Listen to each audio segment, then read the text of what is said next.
These aren't for everyone." The flight attendant's words sliced through the cabin air, sharp and deliberate, as she withheld the blanket from the shivering 12-year-old girl. Humiliated. Olivia Bennett tried to shrink into her first-class seat, wishing her father was there to shield her from the coldness that had nothing to do with the cabin temperature.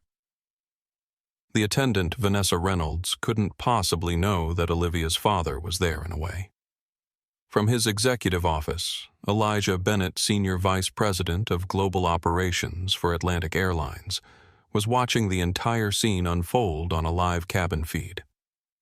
His daughter's text about being cold had prompted his concern, but what he witnessed was blatant discrimination against his child, and he was about to make a call directly to the cockpit. In exactly 17 minutes, Captain James Sullivan would receive a call that would change everything about Flight 2467 Atlantic Airlines corporate culture and the industry itself.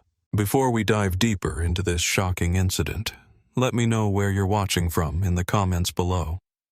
If you believe everyone deserves equal treatment regardless of skin color, hit that like button right now. Subscribe to follow Olivia's incredible journey from humiliation to justice.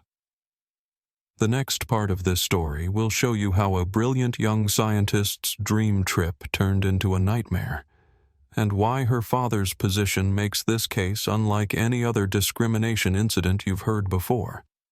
This isn't just about a blanket, it's about dignity, power, and what happens when silent bias faces unexpected accountability.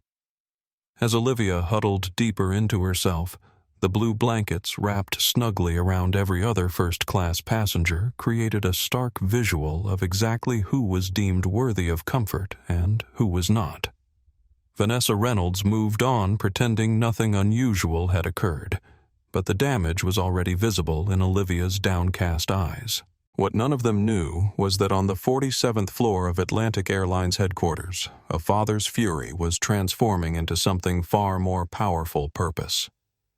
The countdown had begun. 2 weeks before the blanket incident, Olivia Bennett stood trembling with excitement on the stage of the National Youth Science Competition in Atlanta. The judges had just announced her climate research project as the grand prize winner among thousands of entries from across America. Her innovative approach to measuring carbon capture in urban green spaces had impressed the panel of renowned scientists who praised her methodology and insight that belied her young age. "Your work shows exceptional promise," Dr. Carlson, the lead judge, told her as she accepted the gleaming trophy. "That's why we're selecting you to represent young American scientists at the International Youth Climate Conference in Boston next month." For Olivia, this was the culmination of years of dedication. Growing up in Chicago's South Side, she'd fallen in love with environmental science after a school field trip to a local urban farm. While other kids played video games, Olivia spent weekends collecting soil samples and analyzing data. Her bedroom walls showcased scientific posters instead of pop stars, and her bookshelves overflowed with research papers she'd tracked down and studied with remarkable persistence. Elijah Bennett. Olivia's father, and a single parent since his wife died from cancer 4 years earlier, had always encouraged his daughter's scientific pursuits. As Senior Vice President of Global Operations for Atlantic Airlines, he often worked long hours and traveled frequently, but he never missed Olivia's science fairs or academic ceremonies. Their relationship had only strengthened in the wake of her mother's death, bound by grief and resilience. "I'm so proud of you, Liv," Elijah said, hugging her tight after the competition. "Your mother would have been amazed by what you've accomplished." The timing of the Boston conference, however, created a significant challenge. Elijah was overseeing a critical merger integration with SkyWest Regional that required his presence at headquarters during the exact days of the conference. After much discussion, they decided Olivia would make the trip alone, her first solo flight. "I can handle it, Dad," Olivia assured him, though her voice betrayed a hint of anxiety. "I've flown with you dozens of times. I know how everything works." Elijah nodded. "I know you can. I'll arrange everything to make it as smooth as possible, and I'll fly out to join you 2 days later for your presentation." Despite her confident words, Olivia had reason to be nervous. Previous family trips had exposed her to uncomfortable stares and subtle discrimination. Once at a resort in Florida, a staff member had repeatedly asked to see her room key while ignoring white guests entering the same area. Another time, a flight attendant had questioned whether she belonged in the premium cabin despite her boarding pass clearly showing her assignment. Each time, Elijah had intervened with quiet authority, educating those involved without causing a scene. He'd taught Olivia to stand tall to know her worth wasn't diminished by others' perceptions, but he'd also shown her the reality of navigating spaces where assumptions were made about her based on the color of her skin. Now, preparing for her solo journey, Olivia reviewed her presentation materials with characteristic thoroughness. Her research on optimizing carbon capture in urban settings could help cities fight climate change more effectively. The data was solid, her methodology sound. If only the human interactions could be as reliable as scientific principles. "Just remember who you are," Elijah told her during their final preparation. "A brilliant young scientist representing the future. Nothing anyone says or does changes that." Olivia nodded, tucking his words away like a talisman against whatever might await her in the adult world she was about to navigate alone. The first time Olivia Bennett experienced discrimination firsthand, she was 8 years old. Her father had taken her to an upscale resort in Palm Beach for a long weekend, a rare vacation for the hard-working executive and his science-obsessed daughter. They'd spent the morning at the pool, Olivia practicing diving while Elijah answered urgent emails from a shaded lounge chair. When Olivia went to retrieve a towel from the cabana, the attendant stepped in front of her, blocking her path. "The resort pool is for guests only," he said, his voice artificially pleasant but his eyes cold. "I am a guest," Olivia replied, confused. "Room 512. My dad's right over there." The attendant's eyes flicked briefly toward Elijah, who was engaged in a phone call and hadn't noticed the interaction. "Do you have your room key? I'll need to see it." Olivia didn't have the key. Her father kept it, but before she could explain, a white family approached the cabana. The attendant immediately stepped aside, offering them towels without question. No key check, no verification, just immediate service with a genuine smile. It was subtle enough that Olivia couldn't quite name what had happened, but she felt it deeply, the implication that she didn't belong, that her presence required justification while others were welcomed without question. Later, when she told her father, his expression had darkened momentarily before he carefully explained what she'd experienced. "Some people make assumptions based on how we look," he'd said gently. "It's not right and it's not your fault. We can't control what others think, but we can control how we respond." The next morning, Elijah had arranged a meeting with the resort manager. He didn't raise his voice or make threats. Instead, he calmly described what had happened, pointed out the pattern, and asked what training protocols the resort had in place. By checkout, the attendant had been reassigned, and the manager had scheduled an all-staff training session.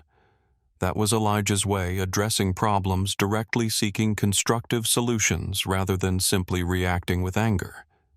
He'd learned through experience that measured responses often created more lasting change than emotional outbursts, especially in corporate environments where tone could be used to dismiss valid concerns. When Olivia's mother was diagnosed with aggressive breast cancer, she'd witnessed this same methodical approach applied to a devastating personal crisis. Claire Bennett had been a pediatric surgeon, brilliant and compassionate, with a talent for explaining complex medical concepts in terms her daughter could understand. She'd faced her diagnosis with the same clarity she'd brought to her medical practice. "Knowledge is power," she'd told Olivia during those difficult months of treatment. "The more we understand what's happening, the better we can respond." Even as the cancer progressed, Claire had used her experience to teach Olivia about resilience. When she lost her hair to chemotherapy, she'd invited Olivia to help her shop for colorful headscarves, turning necessity into a fashion statement. When her energy flagged, She'd created research stations around their home where she could rest, while Olivia conducted simple science experiments nearby. When Claire died, Elijah had guided Olivia through grief with the same thoughtfulness he brought to everything else. He'd arranged for counseling, created space for her emotions, and maintained routines that provided stability. Most importantly, he'd helped her channel her loss into purpose, encouraging her scientific interests as a connection to her mother's analytical mind and healing spirit. 4 years later, that guidance had evolved into preparing Olivia for navigating the world as a young black girl who would sometimes be treated differently based solely on appearance. He'd taught her to recognize discriminatory behaviors without internalizing them, to maintain her dignity in difficult situations, and to speak up when necessary. "Sometimes you'll be the only person who looks like you in a room," he'd explained. "People might question your presence or your abilities. Remember that their questions reflect their limitations, not yours." These lessons had served Olivia well as she excelled academically and began participating in science competitions where she was often the only black competitor.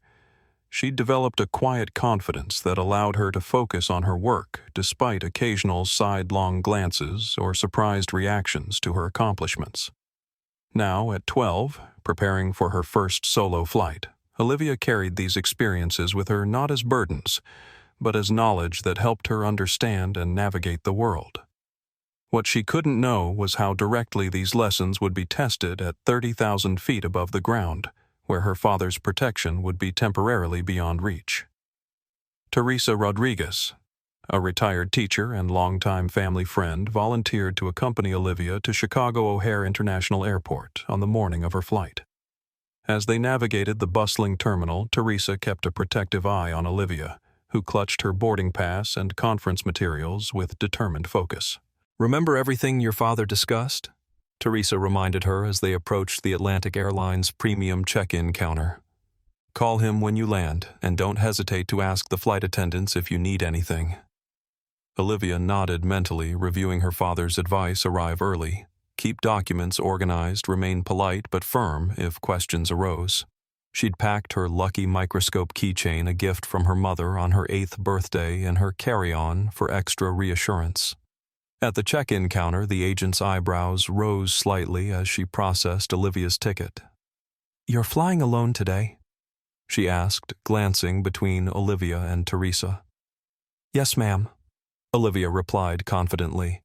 "I'm attending the International Youth Climate Conference in Boston." The agent's expression softened.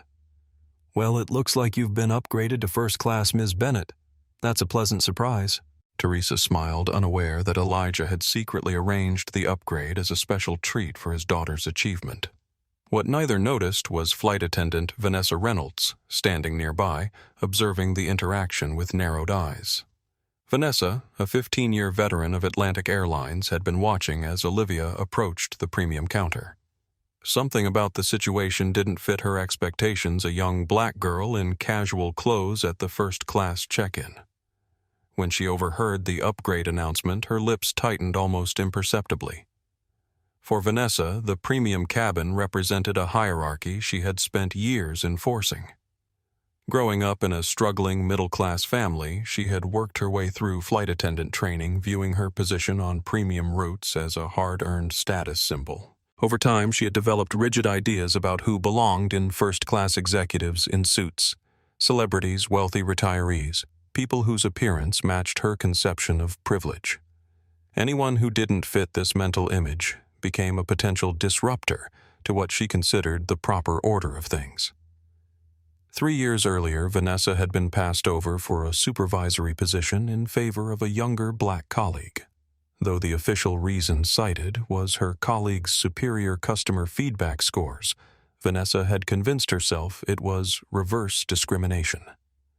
This perceived slight had hardened something in her, making her increasingly vigilant about maintaining what she saw as standards in her domain, the first-class cabin. As Teresa and Olivia moved toward security, Vanessa made a subtle note on her tablet. She'd be working first class on Flight 2467 to Boston, and she'd just flagged a potential situation in her mental checklist of things to monitor. Before Olivia headed to the security checkpoint, Teresa pulled her aside for some final advice. Keep to yourself, be polite, and remember that as a young black girl traveling alone, some people may treat you differently, she said quietly. Don't give anyone a reason to complain about your behavior. Olivia nodded solemnly, familiar with these warnings that were a necessary part of her upbringing. She hugged Teresa goodbye, squared her shoulders, and walked toward security with her boarding pass clutched tightly in hand, excitement and nervousness battling within her. The security screening went smoothly, though Olivia noticed the agent examined her conference invitation longer than seemed necessary. At the gate, she sat quietly reviewing her presentation on her tablet, occasionally glancing up at the growing line of business travelers in pressed suits and expensive watches. When pre-boarding was announced for first class, Olivia approached the priority lane with her ticket and passport in hand. Despite her careful preparation and the confidence Elijah had instilled in her, she felt a flutter of anxiety as other passengers, all adults mostly white, glanced at her with varying degrees of curiosity and surprise. Vanessa Reynolds stood at the entrance to the jet bridge checking boarding passes. When Olivia presented hers, Vanessa's eyebrows shot up in a theatrical display of skepticism. "First class?" she asked, making no effort to hide her disbelief.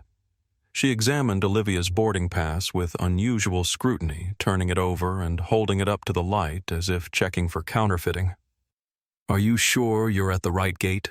"Yes, ma'am," Olivia replied politely, just as her father had taught her. She stood a little straighter, refusing to be intimidated. Vanessa looked from the boarding pass to Olivia and back again. "And this is definitely your boarding pass, not your parents'." A white businessman in line behind Olivia cleared his throat loudly. "The line's backing up," he said, checking his watch. "The kid has a first-class ticket. What's the problem?" Vanessa flashed him a customer service smile completely different from her expression toward Olivia. "Just doing my job, sir, making sure everyone's in the right place." She reluctantly handed the boarding pass back to Olivia. "Go ahead." The businessman, Thomas Wilson, gave Olivia a reassuring nod as she proceeded down the jet bridge. Vanessa's face hardened again as she turned back to Thomas. Aboard the aircraft, senior flight attendant Michael Foster was greeting passengers at the door. He smiled at Olivia, but his expression faltered when Vanessa caught his eye from the jet bridge and gave a barely perceptible headshake. "Seat 3A is on your right," Michael told Olivia. His initial warmth noticeably cooled, replaced by professional detachment. Michael had worked with Vanessa for nearly 5 years. He'd witnessed her subtle pattern of differential treatment toward certain passengers, but had always told himself it wasn't his place to intervene. As a gay man who had faced his share of discrimination, Michael recognized what was happening, but the path of least resistance, avoiding conflict with a senior colleague, had become his default. Every time he considered speaking up, he remembered the crew member who had been labeled difficult, after reporting similar behavior, subsequently finding himself assigned to less desirable routes. It was easier to look away, to pretend not to notice. Each time he did so, the barrier to speaking up grew higher. Olivia found her window seat and stored her backpack under the seat in front of her. She watched as other first-class passengers boarded, all receiving warm welcomes from the crew. Several glanced at her with surprise, but most returned to their phones or magazines after the initial curiosity. Thomas Wilson took the aisle seat next to her. "First time flying first class?" he asked kindly.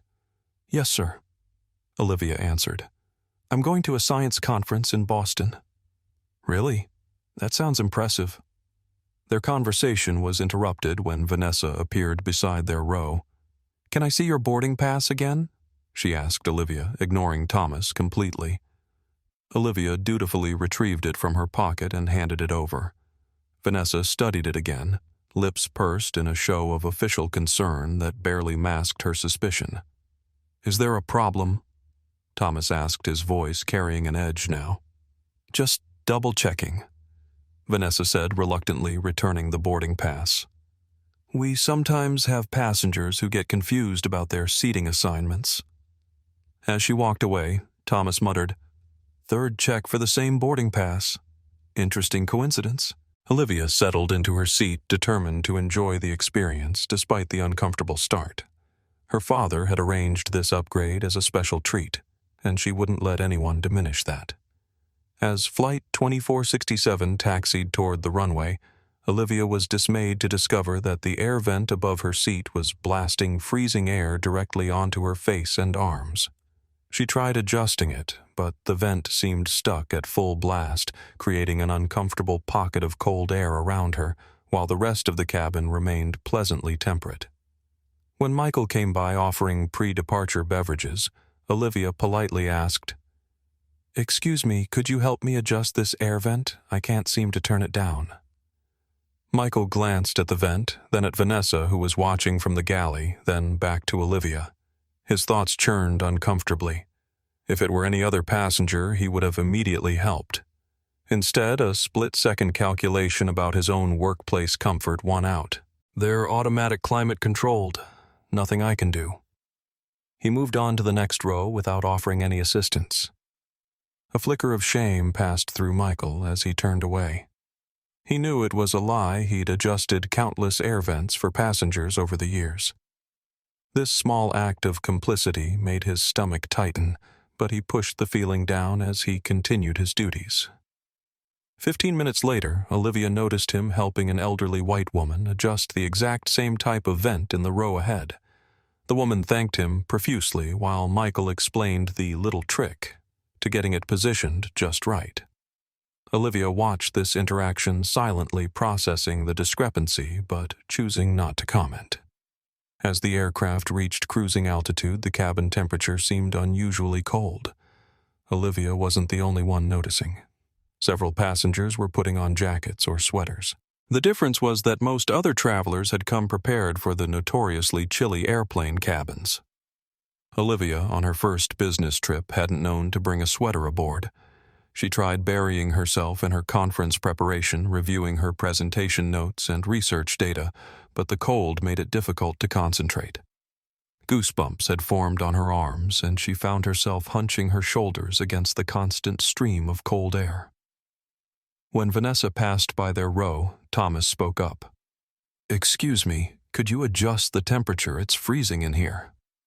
"The temperature is standard," Vanessa replied dismissively. "Perhaps you should have brought appropriate clothing." Her eyes flicked briefly to Olivia.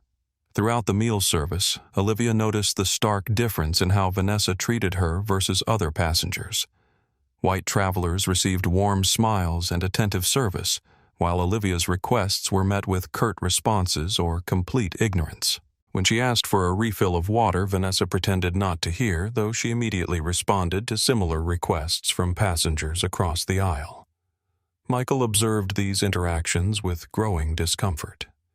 Each time he witnessed Vanessa's differential treatment, the knot in his stomach tightened. He found himself avoiding eye contact with Olivia, afraid to see the quiet hurt in her expression, a hurt that would force him to acknowledge his own role in allowing this situation to continue. Once he made eye contact with Olivia as Vanessa walked away after ignoring another of her polite requests, but he quickly looked away, busying himself with paperwork in the galley. The shame was becoming harder to ignore.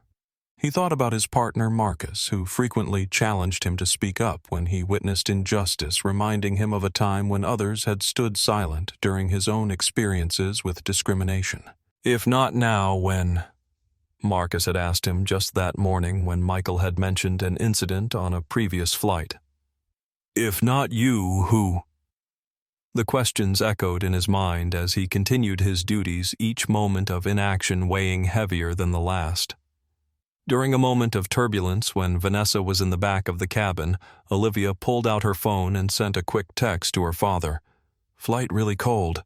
Forgot jacket. Otherwise okay." She downplayed the situation, not wanting to worry him or sound like she was complaining. Olivia was used to handling difficult situations on her own, especially when her father was busy with work. Thomas's expression grew increasingly stormy as he witnessed Olivia's treatment. "This is ridiculous." he muttered after Vanessa bypassed Olivia during a snack service. "I've flown this airline hundreds of times, and I've never seen service this poor or this biased." Olivia just shook her head slightly, not wanting to draw more attention or create conflict. She'd been raised to keep her head down and not make waves, especially in situations where, as her father often sadly explained, people had already made up their minds about her based solely on the color of her skin. "You don't have to put up with this," Thomas said quietly. "I can speak to the purser if you'd like." "It's okay," Olivia whispered. "I don't want to cause trouble." Thomas looked like he wanted to say more, but respected her wishes and returned to his magazine, though he continued to observe the flight attendant's behavior with increasing concern. As evening deepened into night, the Boston-bound flight continued its journey across the darkened landscape below. The cabin lights dimmed after the meal service was completed, signaling to passengers that it was time to rest. Many travelers reclined their seats and closed their eyes, preparing to catch some sleep before landing. The temperature in this cabin had not improved. If anything, it seemed to have dropped further as the night progressed. Olivia sat huddled in her seat arms, wrapped tightly around herself in a futile attempt to generate warmth. The persistent cold air blowing directly on her made concentration impossible, and she'd given up trying to review her conference notes. Across the aisle, an elderly woman named Elizabeth Parker noticed Olivia's discomfort. She frowned slightly but said nothing, instead watching how the flight attendants interacted with the young girl. As a retired civil rights attorney, Elizabeth had spent decades recognizing patterns of discrimination, and what she observed now was setting off familiar alarms in her mind. Next to Elizabeth sat a middle-aged couple who had also been watching the situation unfold. They exchanged whispers, occasionally glancing at Olivia with expressions of concern. The husband seemed to be urging his wife to say something, but she hesitated, uncomfortable with confrontation. For Olivia, the flight was becoming an endurance test. She'd experienced subtle discrimination before, but always with her father nearby to address it. Now, alone at 30,000 feet, she was discovering the full weight of navigating bias without protection. Each ignored request, each disparate treatment reinforced the message that she didn't belong in this premium cabin, that the comfort afforded to others wasn't meant for her. Despite the discomfort, Olivia maintained the dignity her parents had instilled in her. She didn't complain loudly, didn't create a scene, but inside questions churned. Would this be how the conference went too? Would she constantly need to prove her right to be in spaces where she'd earned her place? And how many other brilliant minds had turned away from opportunities because of these constant grinding reminders of exclusion? Vanessa emerged from the galley, pushing a cart loaded with blankets and pillows. The soft blue Atlantic Airlines blankets were neatly folded in stacks, along with white pillows and plastic wrapping. First-class passengers perked up at the sight, eager for the additional comfort items that would help them sleep during the overnight flight. Row by row, Vanessa distributed the bedding with practiced efficiency and a professional smile to almost everyone. She handed pillows and blankets to passengers in rows 1A and 1B, then 2A and 2B. Then deliberately, she skipped over 3A, where Olivia sat, moving directly to Thomas in 3B, before continuing to rows 4 and beyond. Thomas immediately noticed the omission. He watched as Vanessa gave the last visible blanket to the passenger seated directly behind Olivia, then began to fold up her cart. The deliberate nature of the skip was impossible to miss. Every single passenger in first class now had a blanket, except for the young black girl who was visibly cold. Olivia, who had been watching the distribution with growing hope, finally spoke up in a small, polite voice. "Excuse me, could I please have a blanket too? I'm really cold." The cabin fell momentarily quiet as several nearby passengers looked up, apparently noticing for the first time that the young black girl had been skipped. Even those who hadn't been paying attention could see the stark visual disparity, a cabin full of passengers wrapped in identical blue blankets with a single child left without. Vanessa turned slowly, her customer service smile nowhere in evidence. In a voice loud enough to be heard several rows away, she stated coldly, "These aren't for everyone." The blunt declaration hung in the air. Elizabeth Parker across the aisle gasped audibly. Thomas Wilson's mouth fell open in shock. A woman in row 4 looked up from her book, startled by the naked hostility in those 4 words. For Vanessa, the moment triggered something deeper than conscious thought, a lifetime of perceived slights and insecurities about her own status. In her mind, maintaining the standards of first class had become intertwined with her sense of self-worth. When challenged about the blanket, what surfaced wasn't reasoned judgment, but an emotional defense of territory she saw as hers to control.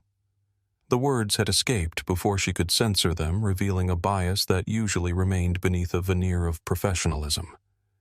Olivia's cheeks burned with humiliation as she shrank back into her seat, trying to become invisible. She'd faced subtle bias before: the extended scrutiny of her boarding pass, the ignored requests, the mysteriously unfixable air vent.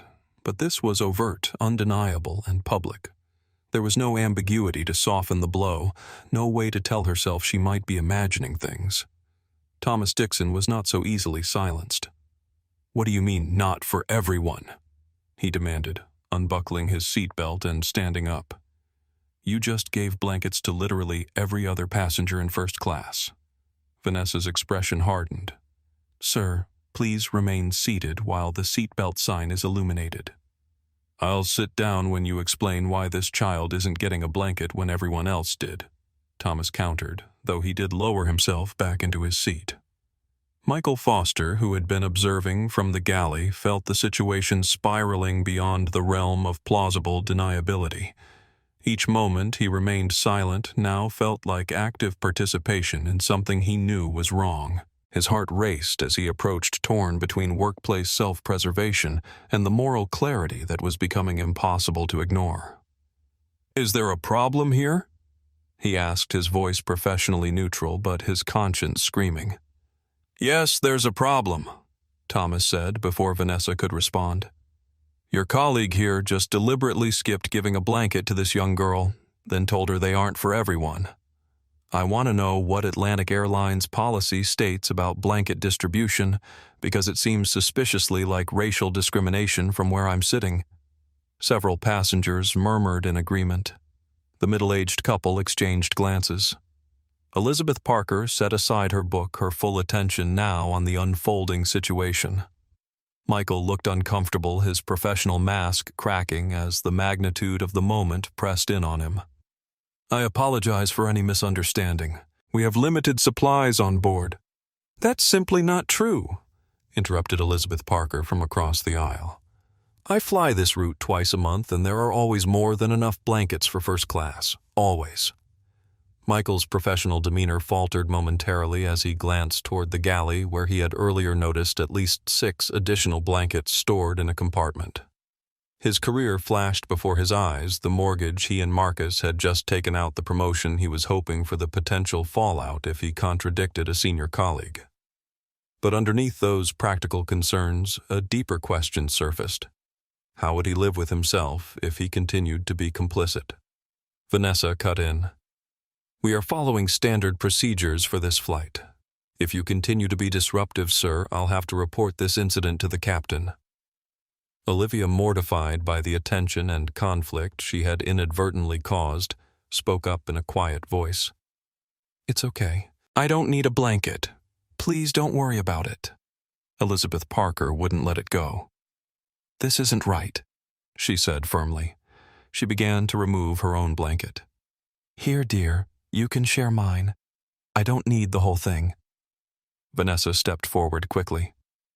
"Ma'am, blankets are assigned to specific seat numbers for inventory purposes. Sharing isn't permitted under our current COVID protocols." This was clearly a fabrication, and several passengers exchanged knowing glances. No such policy had ever been mentioned on any Atlantic flight before. "That's ridiculous," Elizabeth replied, but hesitated with the blanket half removed. Olivia shook her head quickly. "Thank you, but please keep your blanket. I'm fine, really." Thomas, fuming silently, removed his sports jacket and handed it to Olivia. "Here, it's not much, but it's better than nothing." "Sir, interfering with another passenger's comfort," Vanessa began. Is giving my own jacket to a freezing child against Atlantic Airlines policy? Thomas challenged. Please go ahead. I'd love to explain to the captain exactly what's been happening on this flight. Vanessa's lips thinned to a tight line. I'll be documenting your disruptive behavior, she said, before turning on her heel and retreating to the galley where she began a whispered conversation with Michael. In the galley, Michael felt trapped between conflicting loyalties. Vanessa, I think we need to get her a blanket, he whispered urgently. This is getting out of hand. Stay out of it, Vanessa hissed. We can't let passengers dictate how we do our jobs. Once we give in on one thing, they'll question everything. You know how it works. Michael hesitated, his desire to avoid conflict warring with his growing certainty that what was happening was simply wrong. But there are plenty of blankets. I saw them myself when I was restocking earlier. Vanessa's eyes narrowed dangerously. Whose side are you on, Michael? Remember what happened to Craig when he started questioning senior crew decisions. The implied threat was clear. Craig had been transferred to regional routes after filing a complaint about another flight attendant. It was a career setback from which he had never fully recovered. Olivia accepted Thomas's jacket with a whispered, "Thank you," draping it across her shoulders. Despite the additional layer, she couldn't stop shivering, partly from cold, but now also from the stress and humiliation of the situation. She kept her head down, allowing her hair to fall forward and shield her face as tears welled up in her eyes. She had faced subtle discrimination before, but never something this blatant, this public, never something that made her feel so unwelcome, so unwanted, so obviously different. In that moment, all her accomplishments, the science prize, the invitation to the prestigious conference, her years of hard work seemed to shrink in comparison to the single immutable fact of her skin color. A tear slipped down her cheek, then another falling silently onto Thomas's jacket. She wished desperately for her father for his calm strength and quiet wisdom in the face of injustice. But he was miles away, unaware of what his daughter was enduring, or so she thought. As the tension in the cabin settled into an uneasy quiet, Elizabeth Parker unbuckled her seatbelt and made her way across the aisle to Olivia's row. At 75, with silver hair styled in a neat bob and wire-rimmed glasses perched on her nose, she carried herself with the quiet authority of someone accustomed to commanding courtrooms. "Young lady," she said softly to Olivia, "my name is Elizabeth Parker. I'm a retired civil rights attorney, and what just happened to you was completely unacceptable." Olivia looked up quickly, wiping away tears. "It's okay, really. I don't want to cause trouble." Elizabeth's expression softened. "Standing up for your dignity isn't causing trouble. It's your right." She turned to Thomas. "Thank you for speaking up, sir. Too often people witness discrimination and say nothing." "Thomas Wilson," he introduced himself with a nod. "And I've never seen anything quite this blatant on a commercial flight." From row 4, a woman leaned forward. "I've been recording since the blanket was denied," she said quietly, holding up her phone. "Just in case you need documentation." Vanessa, returning from the galley, spotted the phone and immediately tensed. "Ma'am, recording flight crew is against airline policy. I'll need you to delete that immediately." "Actually," Elizabeth interjected, "there's no federal regulation prohibiting passengers from recording incidents on aircraft unless it interferes with crew duties. This clearly doesn't." Vanessa's face flushed with anger. "You're not familiar with Atlantic Airlines' specific policies. I review airline policies professionally as part of my work with the Air Passenger Rights Association," Elizabeth replied calmly. "Unless there's been a very recent change, I'm quite familiar with Atlantic's passenger guidelines." Thomas looked at Elizabeth with newfound respect, while Olivia watched the exchange with wide eyes. The woman in row 4 continued recording, though more discreetly now. Vanessa, realizing she was outmatched, changed tactics. "I'll need to inform the captain about this disruption," she said, retreating once more toward the galley. "Please do," Elizabeth called after her. "I think Captain Sullivan would be very interested in learning about discriminatory service in his cabin." Thomas raised an eyebrow. "You know the captain." "I know many of the pilots on this route," Elizabeth explained.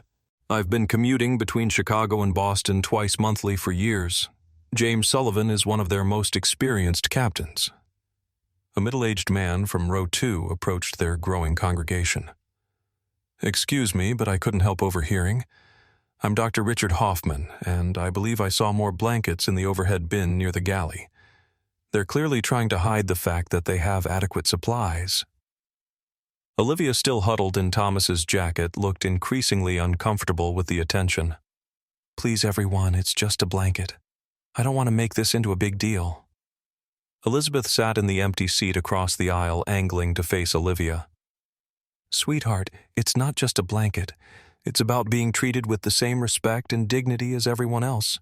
If we don't speak up about the small injustices, the big ones become normalized." By now, about half the first-class cabin was engaged in quiet conversations about what they'd witnessed. A businessman typing on his laptop paused to explain the situation to his seatmate who had been sleeping. An older couple whispered while glancing repeatedly toward Olivia, their expressions concerned. Michael Foster returned from the cockpit, his professional demeanor strained by visible discomfort.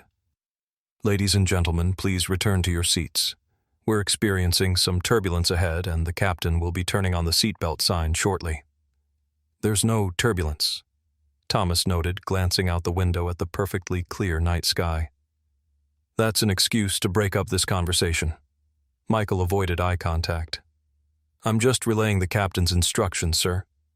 As passengers reluctantly returned to their seats, Michael found himself at a crossroads. The conversation in the cockpit had not gone as Vanessa had hoped. Captain Sullivan had asked pointed questions about the blanket distribution that Michael had struggled to answer honestly without directly implicating his colleague. Now, back in the cabin, he stood frozen in indecision, watching as a situation he could have prevented spiraled further out of control. In the galley, he abruptly made a decision. Opening a storage compartment, he retrieved one of the remaining blankets still wrapped in plastic. Vanessa was occupied taking drink orders at the rear of the cabin. This was his moment to act. Michael approached Olivia's seat, blanket in hand. He knelt beside her, speaking quietly. "I apologize for not bringing this sooner," he said, offering her the blanket. "There was never a shortage." Olivia looked at him with surprise, then understanding. "Thank you," she said softly. As Michael stood to return to his duties, he caught Thomas's eye. The businessman gave him a slight nod of acknowledgement, not absolution, but recognition of a step in the right direction. Vanessa, returning to the forward cabin, stopped cold when she saw Olivia, now wrapped in an Atlantic Airlines blanket, identical to those provided to other passengers. Her eyes narrowed as they found Michael. "We need to talk," she said, her voice low but sharp with fury. "Now." In the galley away from passenger ears, Vanessa confronted Michael. "What do you think you're doing, undermining my authority, making me look like a liar?" Michael met her gaze directly, for perhaps the first time in their years of working together. "I'm doing my job, Vanessa, providing equal service to all passengers." "You've crossed a line," she hissed. "This won't be forgotten." "Neither will what happened to that child," Michael replied, surprised by his own steadiness. "I should have intervened sooner. That's on me." As Michael returned to his duties, he felt a weight lifting the burden of complicity he'd carried for too long. There would be consequences professionally and personally, but for the first time in years, he felt aligned with his own values. The price of silence had finally become too high to pay. Elizabeth Parker, watching this exchange from her seat, nodded to herself in recognition of what had transpired. She'd seen this pattern countless times in her decades of civil rights work, the moment when a bystander finally chooses a side, understanding that neutrality in the face of discrimination is itself a form of support for the status quo. For Olivia, wrapped now in the blanket that should have been hers all along, the experience remained profoundly unsettling. The warmth of the blanket couldn't entirely dispel the chill of being singled out, of being deemed unworthy of the same comfort freely given to others. But something else was emerging alongside the hurt, a growing awareness of allies who had chosen to stand with her rather than remain silent witnesses. As the flight continued eastward through the darkness, what had begun as an isolated incident of discrimination had transformed into something else, a microcosm of how bias operates, how it is maintained through silence and complicity, and how it can be challenged through individual and collective action. It was a lesson Olivia had not expected to learn at 30,000 feet, but one that would shape her understanding of justice long after this flight had landed. As the impromptu community of allies settled back into their seats, Olivia found herself caught in a storm of conflicting emotions. On the surface, she maintained the composed demeanor her father had taught her, back straight, voice steady, emotions controlled. But beneath that careful exterior turmoil raged. Humiliation burned through her chest like acid. Despite her achievements, winning the national competition, being selected to present at an international conference, years of dedication to her research, she'd been reduced to the black girl who didn't deserve a blanket. The stark visual contrast of being the only passenger without this basic comfort item had painted her as an outsider for everyone to see. "Why did it have to be me?" she thought, clutching Thomas's jacket around her shoulders, even though she now had a blanket. "Why does it always have to be us?" Anger simmered too, not just at Vanessa's overt hostility, but at Michael's initial complicity through inaction. He'd seen what was happening and chosen the path of least resistance, preserving workplace harmony at the expense of a child's dignity. Olivia recognized this pattern from previous experiences, the silent bystanders who weren't actively discriminating, but whose silence enabled it to continue. There was fear as well. The conference loomed ahead, filled with potential for similar situations. Would she face the same scrutiny and dismissal from scientists and academics? Would her research be taken seriously, or would she constantly need to prove her right to be in spaces where she'd earned her place through merit? Part of her wanted to call her father right now to hear his reassuring voice telling her how to navigate this situation. But another part, the part that yearned to be self-sufficient to handle challenges independently, resisted. How would she ever grow stronger if she immediately reached for her father's protection at the first sign of trouble? Thomas's jacket lay across her shoulders beneath the blanket, a kind gesture that nonetheless highlighted her vulnerability. The passenger's intervention, while well-intentioned, had transformed a private humiliation into a public spectacle. Now everyone was watching, discussing, forming opinions about an incident where she'd never wanted to be the center of attention. "I'm supposed to be presenting groundbreaking climate research," she thought with a flicker of resentment, "not becoming a case study in racial discrimination." A memory surfaced, her mother in the hospital, dignity intact, despite the indignities of illness. "How you face difficulty shapes who you become," Claire had told her during those final weeks. "You can't control what happens to you, but you can control how you respond." Olivia wondered what her mother would advise now. Claire had been unfailingly kind, but never passive in the face of injustice. She'd found ways to address wrongs without sacrificing her professional standing or personal grace. A tear slipped down Olivia's cheek as she stared out the darkened window. She wiped it away quickly, not wanting anyone to notice. The reflection that looked back at her from the glass seemed younger than 12, smaller than she felt most days when immersed in her research or planning her presentation. The text she'd sent her father now seemed inadequate. "Flight really cold, forgot jacket. Otherwise okay." She'd downplayed the situation out of habit, not wanting to worry him, not wanting to sound like she was complaining, not wanting to be a burden when he was handling important business matters. But what if she'd been honest? What if she'd written, "The flight attendant is treating me differently from everyone else. She's giving blankets to all the white passengers, but told me they're not for everyone. I'm cold and embarrassed and trying to remember what you taught me about dignity." Would that have been weakness or strength? Her father always emphasized the importance of naming problems clearly before they could be addressed. Yet he also taught her to pick her battles wisely to conserve emotional energy for things that truly mattered. I hate this, she thought suddenly, the admission taking her by surprise. I hate that my skin color matters more than my brain to some people. I hate that I can't just be a scientist without also being a black girl scientist. I hate that I have to be twice as good to get half the respect. The intensity of this feeling startled her. Normally, she channeled such emotions into her work, using them as fuel for her ambitions. But right now, wrapped in a blanket that had become a symbol of grudging inclusion rather than genuine welcome, she just felt tired. Tired of navigating other people's assumptions. Tired of having to constantly prove her right to exist in spaces she had earned through merit. Elizabeth Parker's words echoed in her mind. Standing up for your dignity isn't causing trouble. It's your right. Those words resonated with something deep inside Olivia, something that recognized their truth even as years of cautious navigation made her hesitant to embrace them fully. She thought about the young girls who would attend her presentation, especially the black and brown girls who might see in her an example of what they could achieve. What would they think if they knew she'd accepted being singled out and denied something given to everyone else?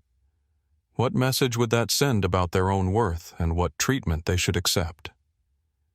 A fresh wave of confusion hit her. Was this incident worth all this attention? It was just a blanket after all.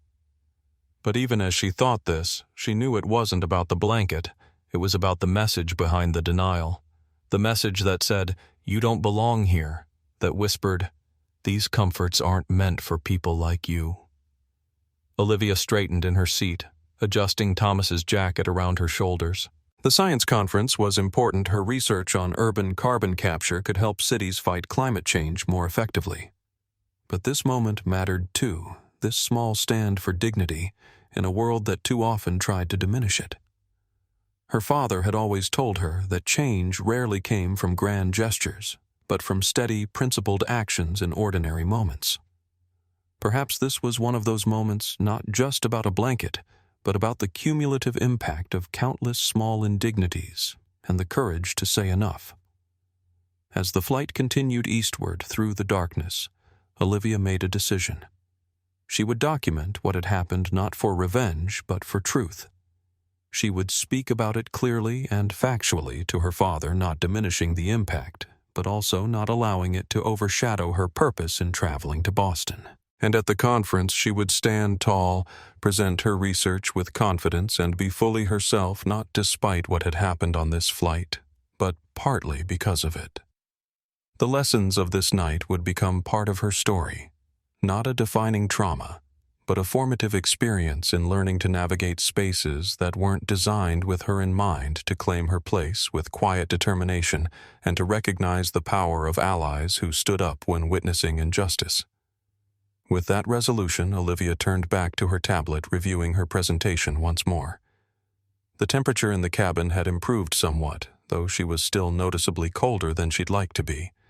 But something had shifted internally, a strengthening of resolve that had nothing to do with physical comfort and everything to do with self-worth. What Olivia couldn't know was that 30,000 feet below her father was already setting in motion events that would transform this personal indignity into a catalyst for structural change.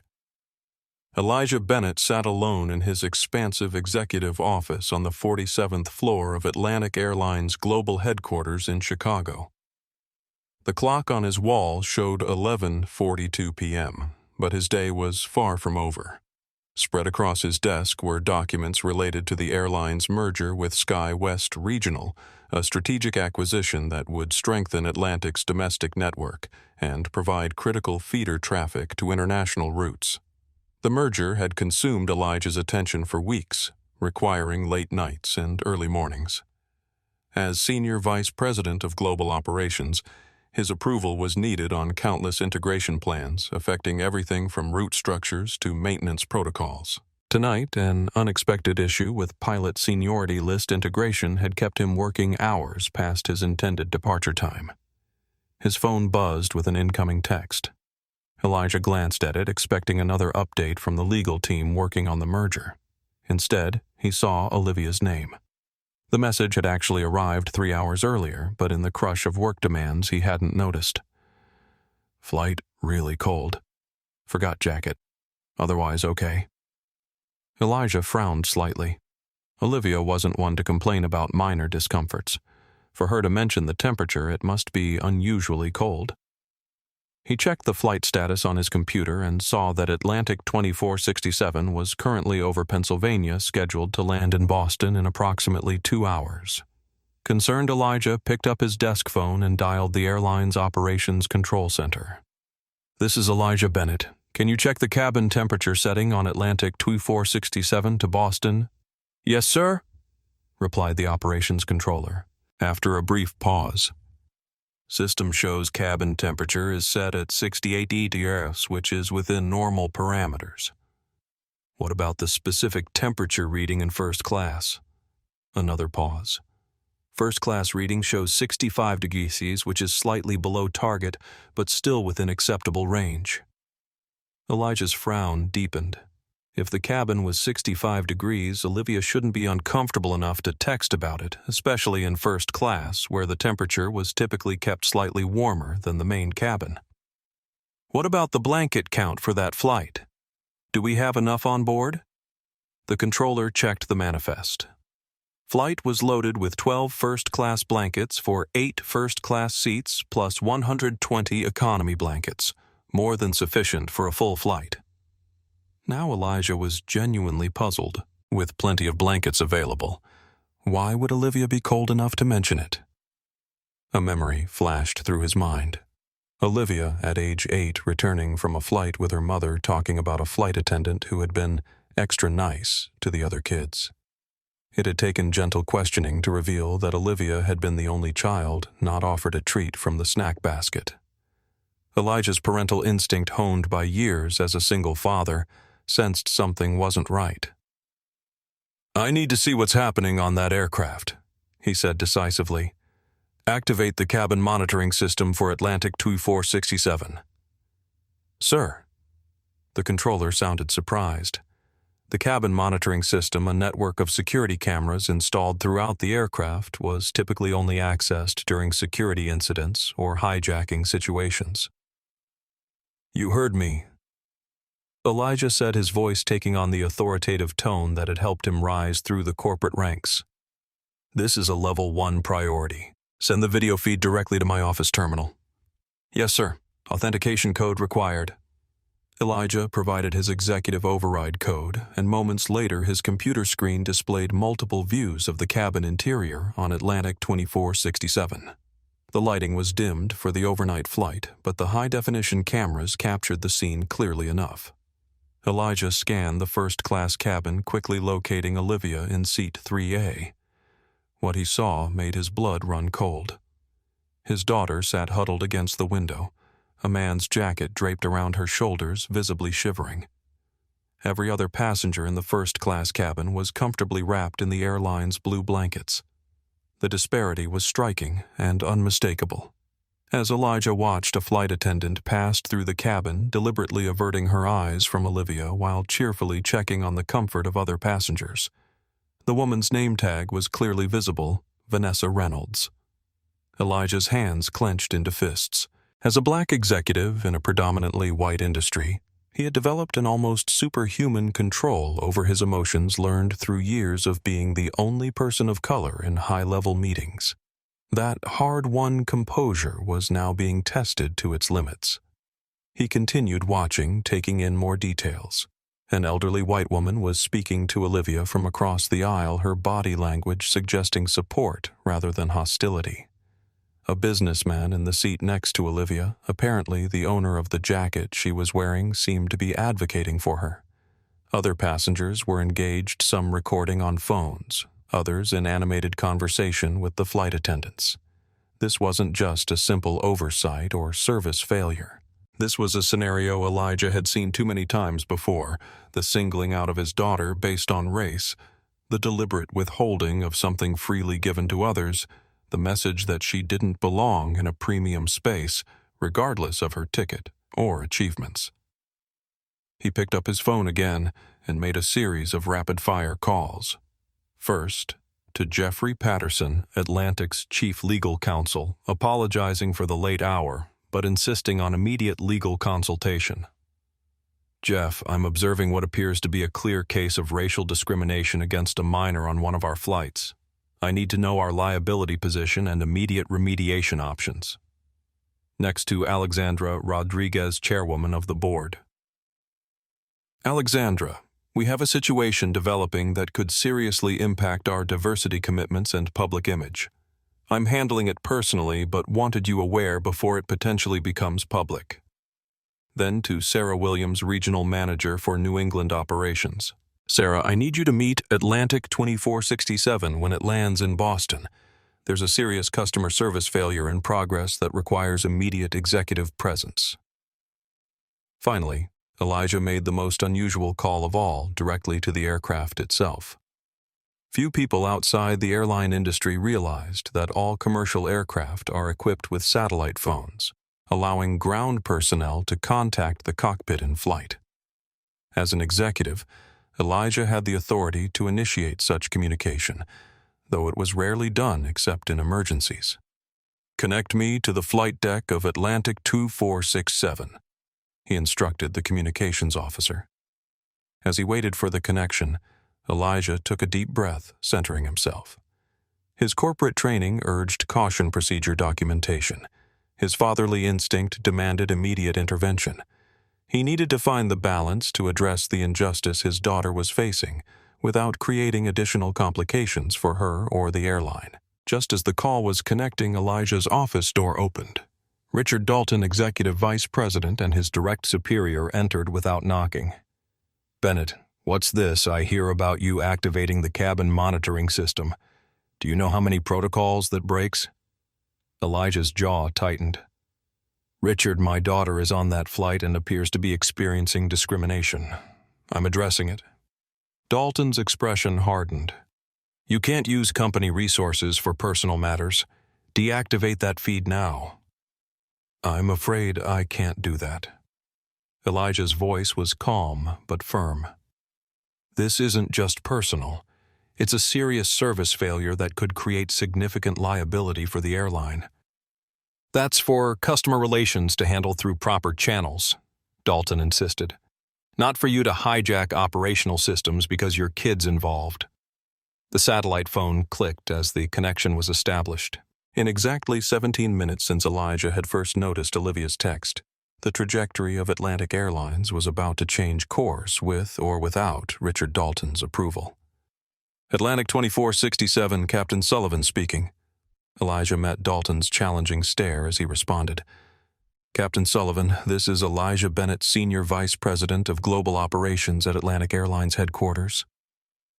Dalton's eyes widened in disbelief as Elijah continued the call, effectively forcing his superior to either make a public scene or back down.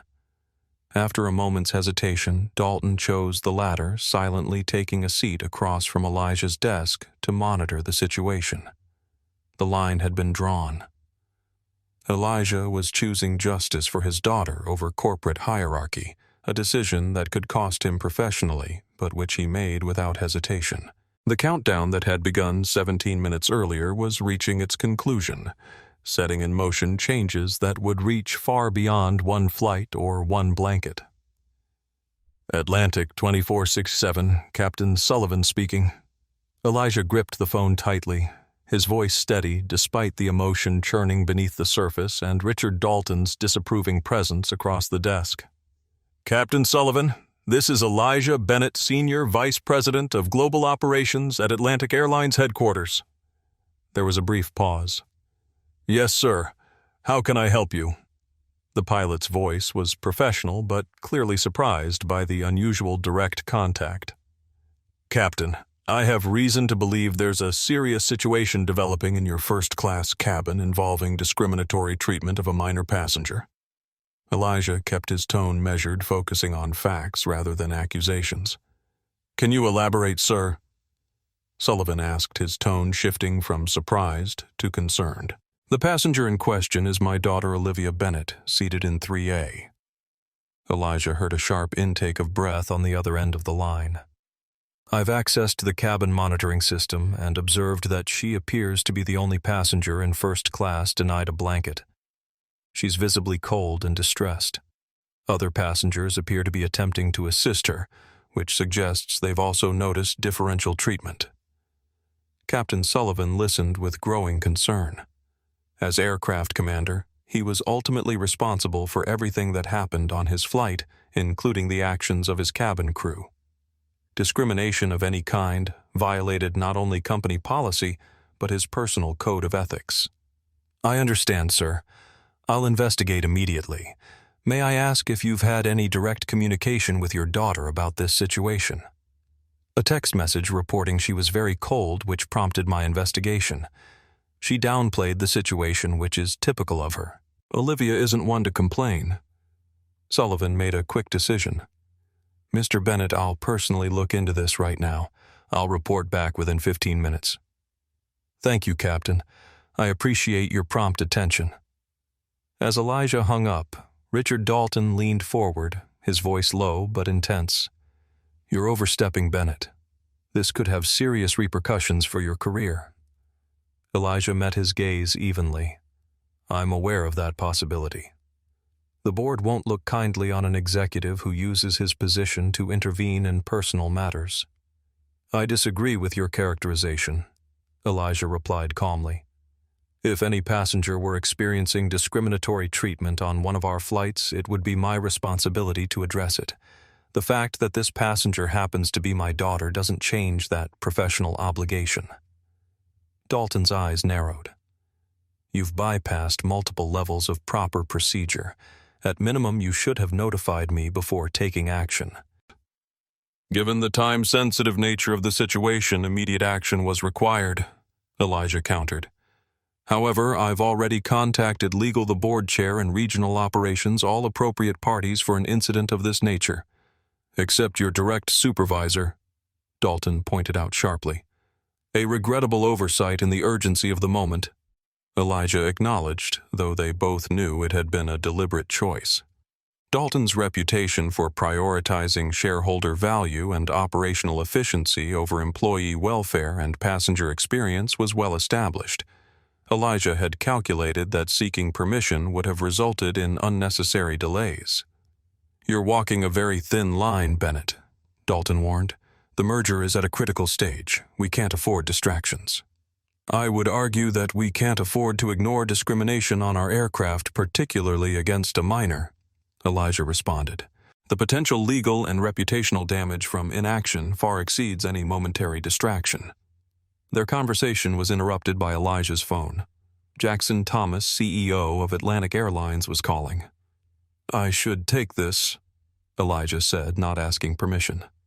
Dalton stood his expression tight with suppressed anger.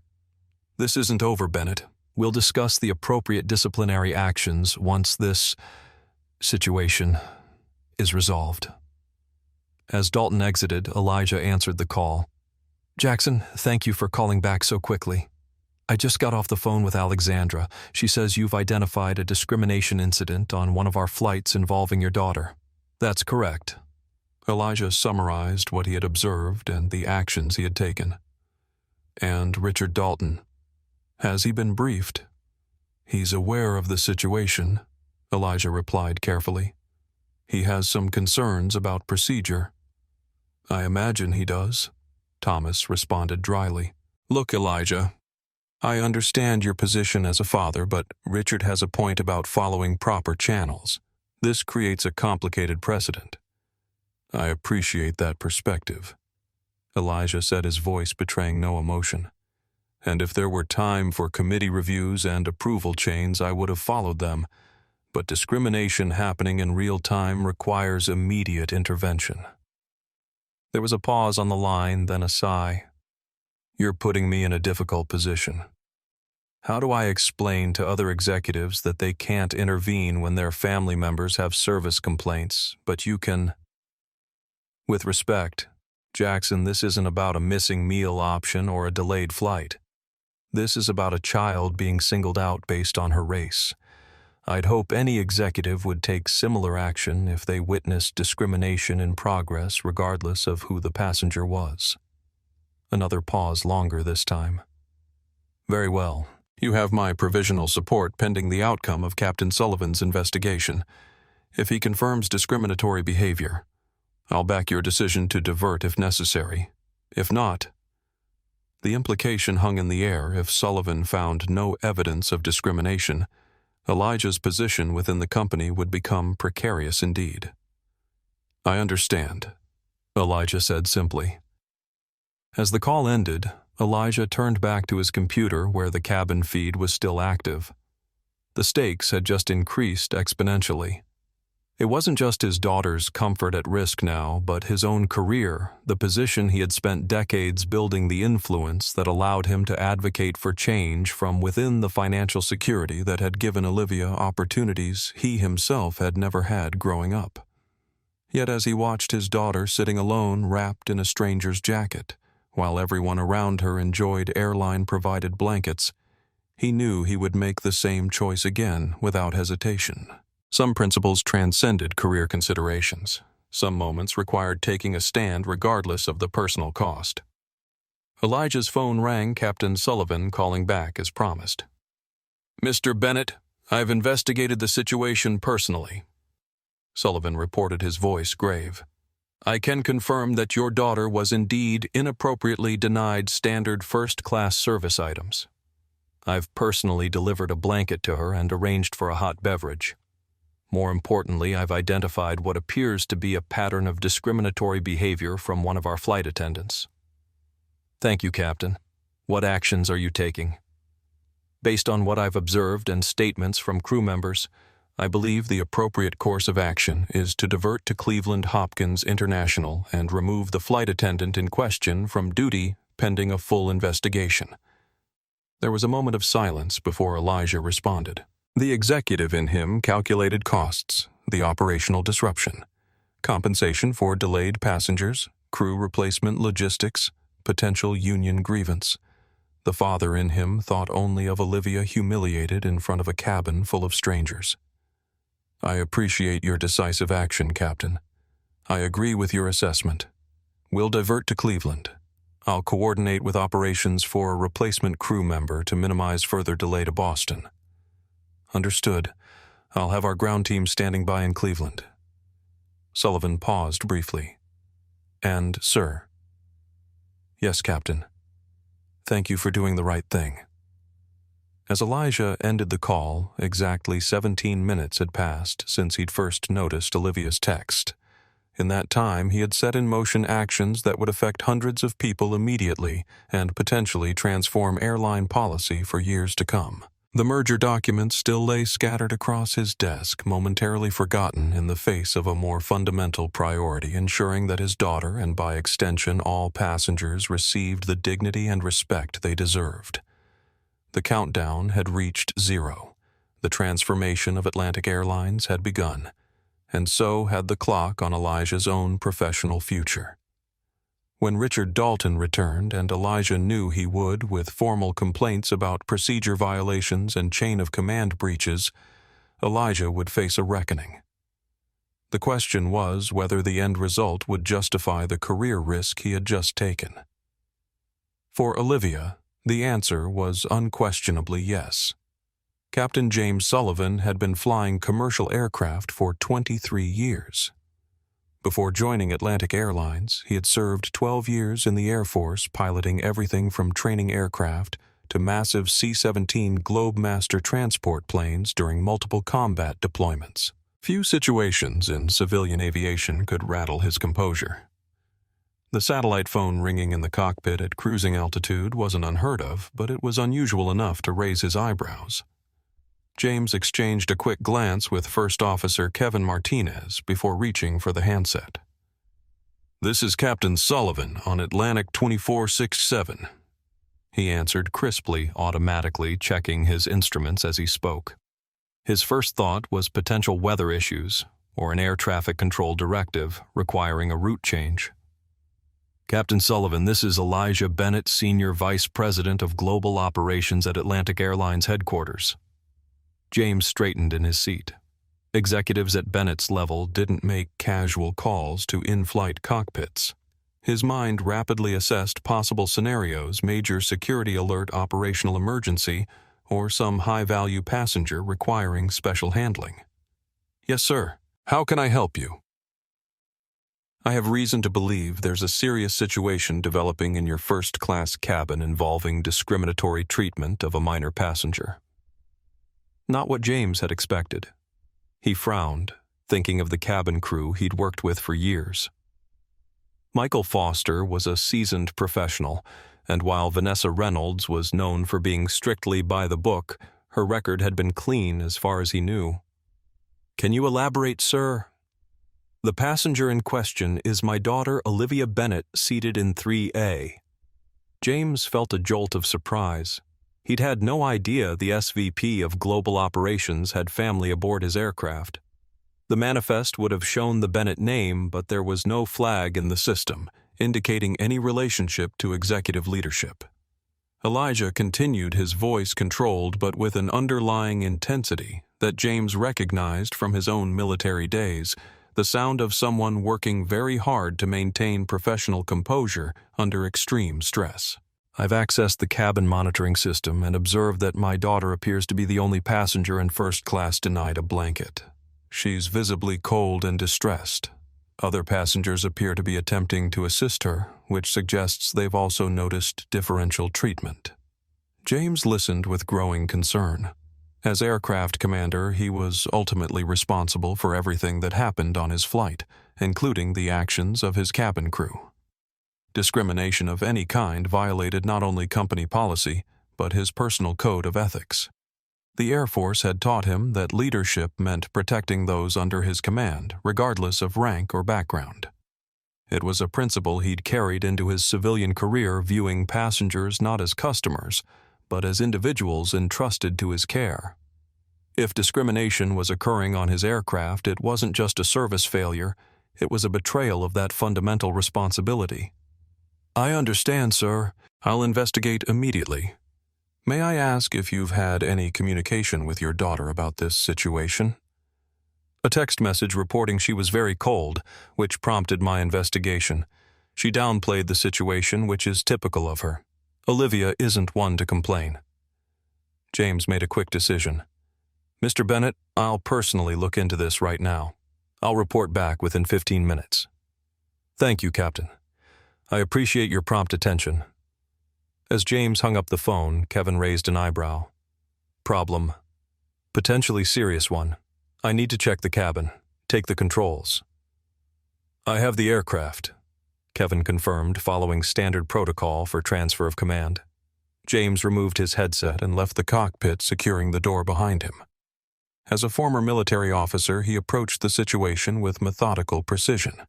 He would observe firsthand, gather facts, and then take appropriate action based on what he found. The first-class cabin was dimly lit, with most passengers either sleeping or watching movies on their personal screens. His experienced eyes immediately picked out the girl in 3A, a young black child huddled against the window with what appeared to be a man's suit jacket wrapped around her shoulders. The contrast was striking. Every other passenger in the premium cabin was comfortably nestled under identical blue Atlantic Airlines blankets. Only this child lacked one. James's military training had instilled in him a deep sense of fairness and integrity. Throughout his Air Force career, he'd witnessed the transformative power of leaders who held themselves and others accountable to clear ethical standards. He'd also seen the damage caused when bias was allowed to go unchecked, eroding unit cohesion and mission effectiveness. The corporate world sometimes operated under more ambiguous standards, prioritizing customer satisfaction and operational efficiency over absolute moral clarity. But in James's mind, some principles transcended context. Equal treatment of all people under his command, whether military personnel or airline passengers, was one of those non-negotiable values. He approached Michael, who was organizing items in the forward galley. "A word, please." Michael followed him to a more private corner, his expression wary. "What's up, Captain? The girl in 3A, why doesn't she have a blanket when everyone else does?" Michael's expression flickered with something discomfort, perhaps guilt. Vanessa handled the blanket distribution. She reported we ran short. James had been flying long enough to recognize evasion when he heard it. Is that so? Because according to our load manifest, this flight was stocked with 12 first-class blankets for 8 seats. Michael's gaze dropped. I'm not sure what happened then. James studied Michael's face, recognizing the internal conflict playing out there. He'd seen this before, the struggle between institutional loyalty and personal integrity. I think you do know what happened, he said quietly. And I need you to be straight with me right now. This isn't just about comfort items anymore. This could become a serious matter with implications for everyone involved. Michael hesitated, clearly wrestling with his conscience. Vanessa has certain ideas about who belongs in first class. He finally admitted, his voice barely above a whisper. I should have intervened earlier. I gave the girl a blanket a few minutes ago, but I should have done it sooner. James nodded, appreciating the honesty, but noting the delay in taking corrective action. Thank you for being forthright. I'll need to speak with Vanessa now.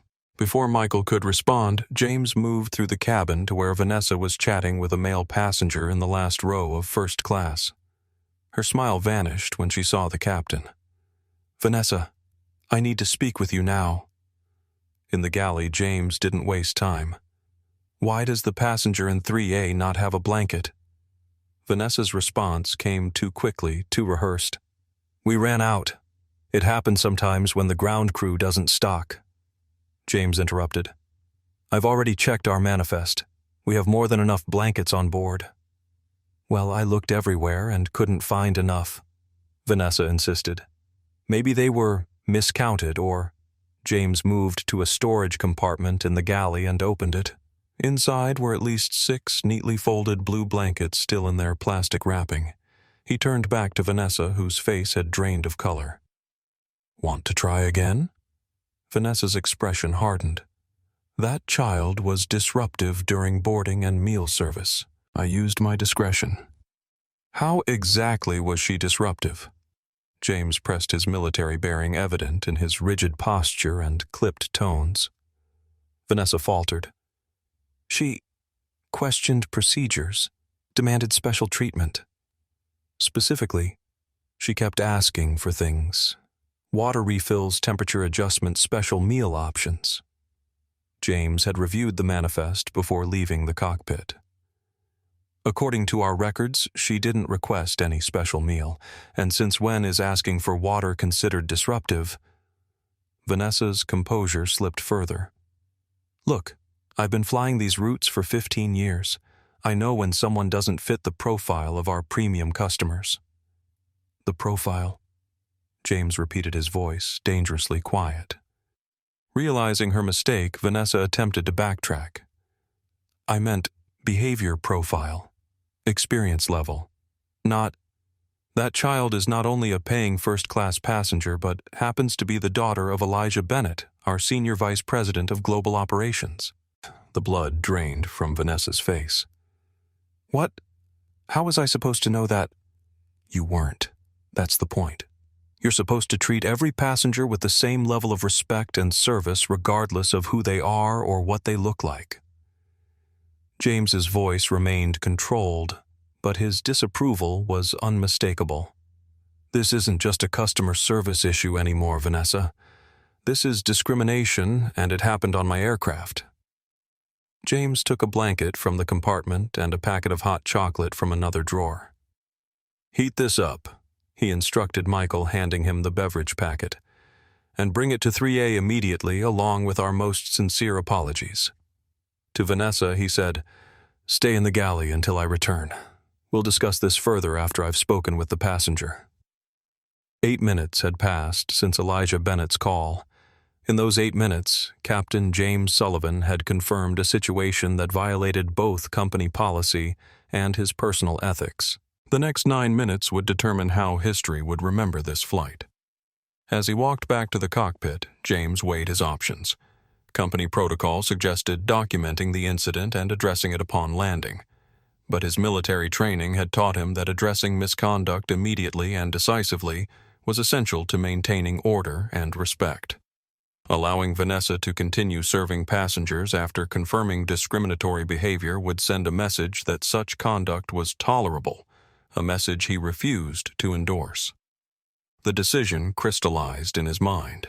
He would contact operations, request a diversion to Cleveland, and remove Vanessa from duty immediately. It would disrupt schedules, inconvenience passengers, and potentially create pushback from management concerned about costs. But some principles weren't negotiable even at 30,000 feet. James approached Olivia with the blanket, maintaining a friendly but professional demeanor to avoid drawing more attention to her. "I believe you requested this earlier," he said quietly, offering the blanket. "I apologize for the oversight." Olivia looked up with surprise, quickly wiping away traces of tears. "Thank you," she whispered, accepting the blanket with hands that trembled slightly. James crouched beside her seat to bring himself to her eye level, speaking softly to maintain her privacy. "I want to personally apologize for your experience on our flight today. It falls far short of how Atlantic Airlines expects our passengers to be treated, and I'm taking steps to address it immediately." Olivia nodded, clearly uncomfortable with the attention, but visibly relieved to finally have a blanket. The passenger next to her, Thomas Wilson. James noted from the manifest review he'd done before leaving the cockpit, observed the interaction with a mixture of approval and lingering indignation on the girl's behalf. "Michael will bring you some hot chocolate in a moment," James continued. "Is there anything else you need to be comfortable for the remainder of our flight?" "No, sir. This is fine. Thank you. You're very welcome." James hesitated, then added gently, "Your father sends his regards." Olivia's eyes widened in surprise. "He knows?" "Yes. He's why I'm here talking to you now." A complex mix of emotions crossed Olivia's face, relief, embarrassment, and something like disappointment. "I didn't want to bother him," she said quietly. "He has the merger to worry about." The simple statement revealed volumes about the young girl's character, her awareness of her father's responsibilities, her reluctance to be a burden. James felt a renewed surge of resolve to address the situation decisively. "Some things are more important than mergers," he said, giving her a reassuring smile before returning to the galley where Vanessa and Michael awaited. "I've made a decision," James informed them, his voice low but firm. "We're diverting to Cleveland Hopkins International. Vanessa, you'll be removed from duty pending a full investigation." "What?" Vanessa's face flushed with anger. "You're diverting the aircraft over a blanket. That's completely disproportionate." "This isn't about a blanket," James replied. "This is about discriminatory treatment of a passenger based on her race, which violates federal aviation regulations, company policy, and basic human decency." "You can't prove that was my motivation," Vanessa protested. "The evidence speaks for itself." "You deliberately skipped the only black passenger during blanket distribution, lied about supplies, and then stated they weren't for everyone when directly questioned. Multiple witnesses heard and observed your behavior." Michael shifted uncomfortably. "Captain, couldn't this be handled upon arrival in Boston? A diversion will affect all the passengers. And allowing discriminatory behavior to continue unchecked affects our entire airline and industry," James countered.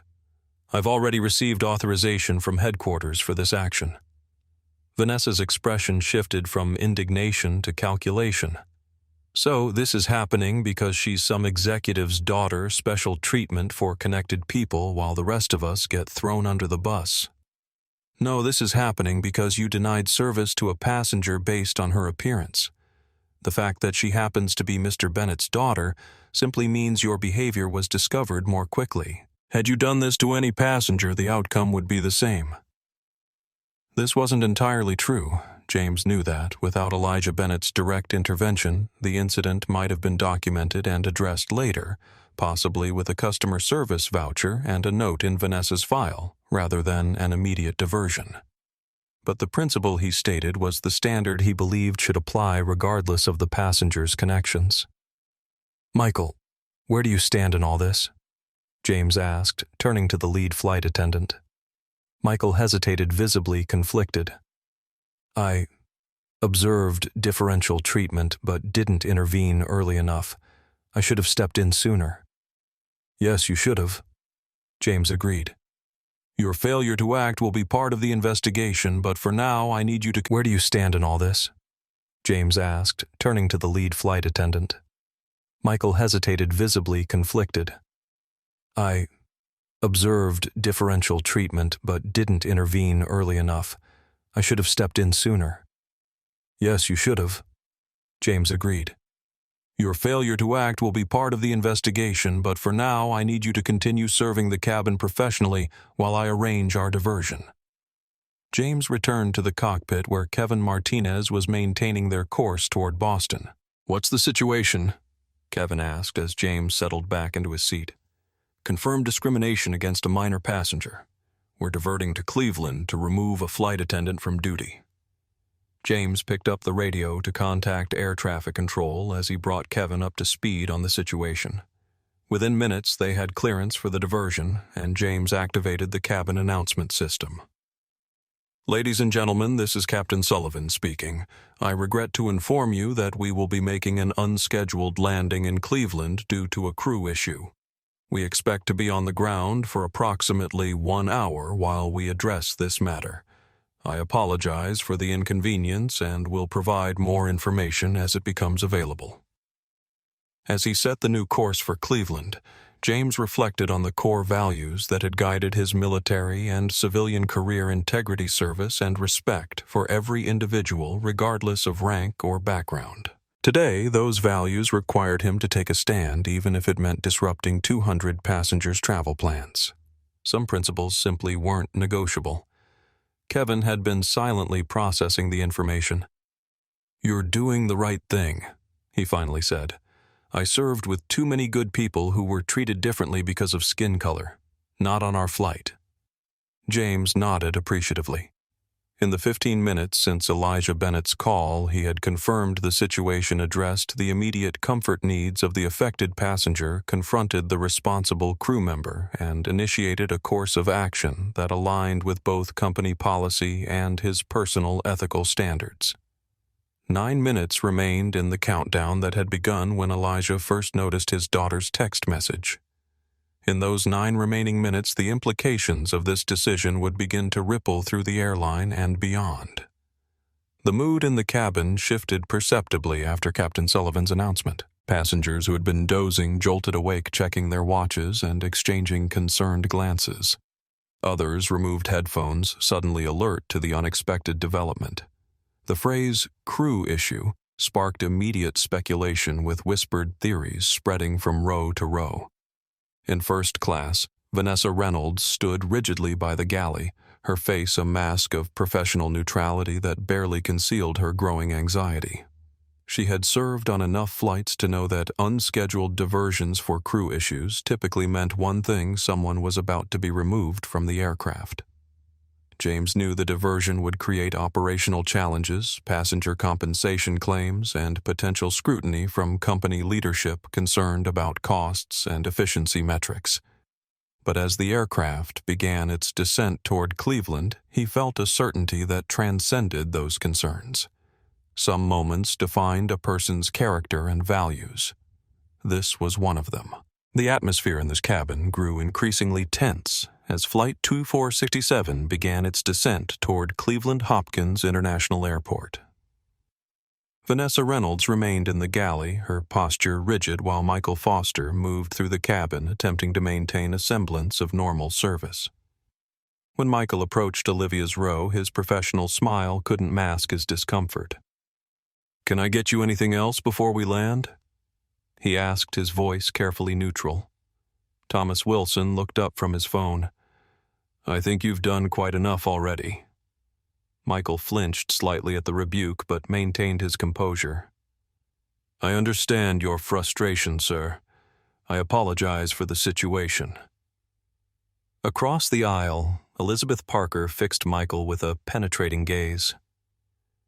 "Young man, there's a significant difference between apologizing for the situation and taking personal responsibility for your role in it." Michael hesitated, then lowered his voice. "You're right. I should have intervened earlier." He turned to Olivia. "I'm truly sorry for not stepping in when I saw how you were being treated. That was wrong of me." Olivia looked up, surprised by the direct acknowledgement. "Thank you," she said simply. "Why didn't you?" Thomas asked bluntly. "You clearly saw what was happening." Michael considered his answer carefully. "I'd like to say it was complicated, but it wasn't. I was afraid of workplace conflict, afraid of being labeled difficult, afraid of jeopardizing my career." He glanced toward the galley where Vanessa stood. "We have a system where speaking up has consequences and staying silent is rewarded. It's not an excuse, but it's the reality many of us work in." Elizabeth nodded slowly. "That's how discrimination persists, not just through active bias, but through the silence of those who recognize it but choose the path of least resistance." "I know," Michael acknowledged, "and I have to live with that knowledge." As Michael moved on, Thomas leaned toward Olivia. "Are you doing okay? This is turning into quite a production." "I don't know," Olivia admitted. "I didn't want to cause all this trouble." "You didn't cause anything," Elizabeth interjected from across the aisle. "The flight attendant's actions and the captain's response are not your responsibility. You have every right to be treated with the same dignity and respect as any other passenger." "But what if Dad gets in trouble because of this?" Olivia asked, voicing a concern that had been growing since learning of her father's intervention. "He's overseeing a really important merger right now." "If standing up for his daughter puts him in trouble," Thomas replied, "then that would reflect poorly on the airline, not on your father." Olivia nodded, but still looked uncomfortable with being the center of so much attention. She had wrapped herself in the blanket Captain Sullivan had provided, but the comfort it offered was diminished by the knowledge that it had come only after intervention from the highest levels. In the cockpit, Captain Sullivan was coordinating with Cleveland operations, arranging for a replacement flight attendant and ensuring the diversion would cause minimal disruption to the passenger's journey. He had also contacted Elijah Bennett to update him on the situation. "We'll be on the ground in approximately 20 minutes, Sullivan informed Bennett.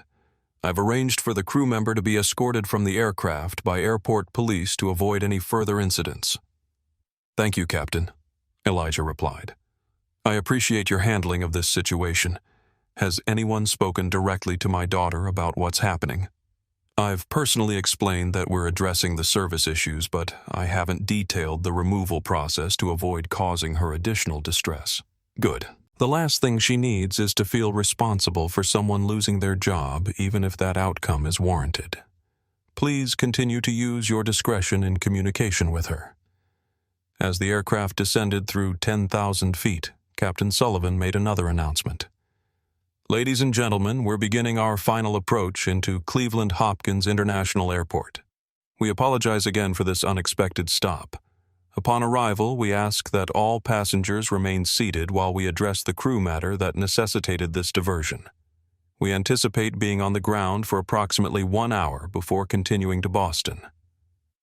The cabin remained unusually quiet as passengers processed this information.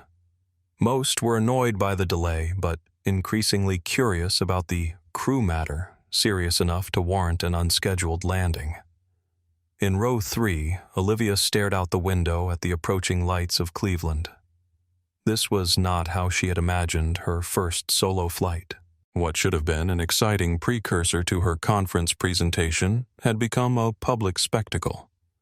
She was grateful for the support from fellow passengers and the captain's intervention, but part of her wished she could become invisible, could escape the stares and whispers that followed her throughout the cabin.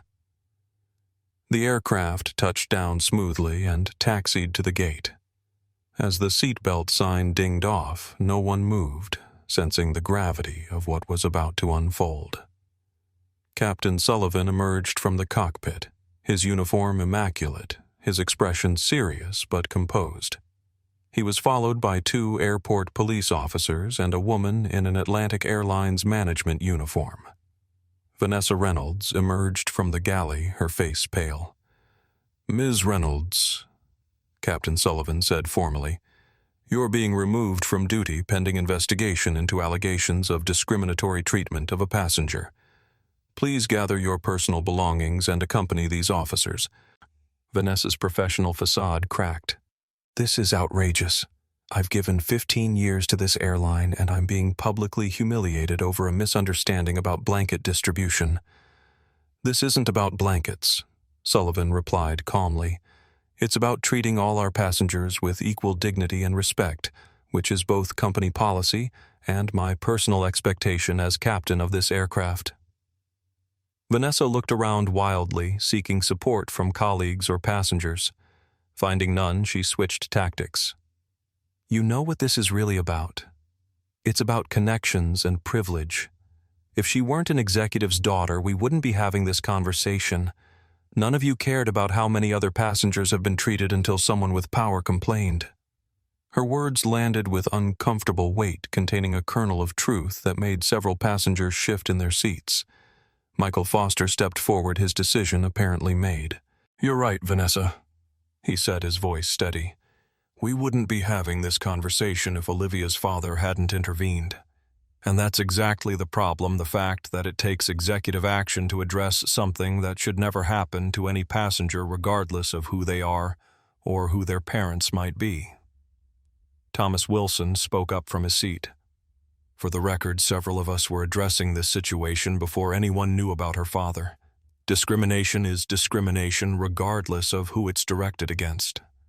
"Exactly," Elizabeth added.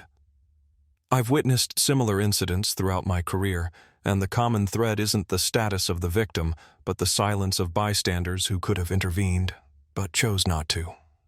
The woman in the Atlantic Airlines uniform, Sarah Williams' regional manager, though she hadn't introduced herself yet, stepped forward. "Ms. Reynolds, we can discuss this further off the aircraft. Right now, I need you to cooperate so we can minimize disruption to the passengers."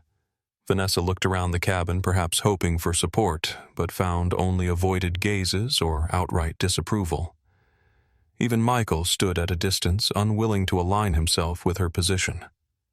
"Fine," she said, finally gathering her purse from the galley. "But this isn't over." As Vanessa was escorted off the aircraft, Captain Sullivan turned to address the first-class cabin. "Ladies and gentlemen, on behalf of Atlantic Airlines, I want to sincerely apologize for the service failure you witnessed today. A replacement flight attendant is already boarding and we'll be on our way to Boston as quickly as possible." His eyes met Olivia's, briefly conveying a message of reassurance. Then he turned and walked back to the cockpit, his duty as commander requiring his attention returned to the operational aspects of continuing their journey.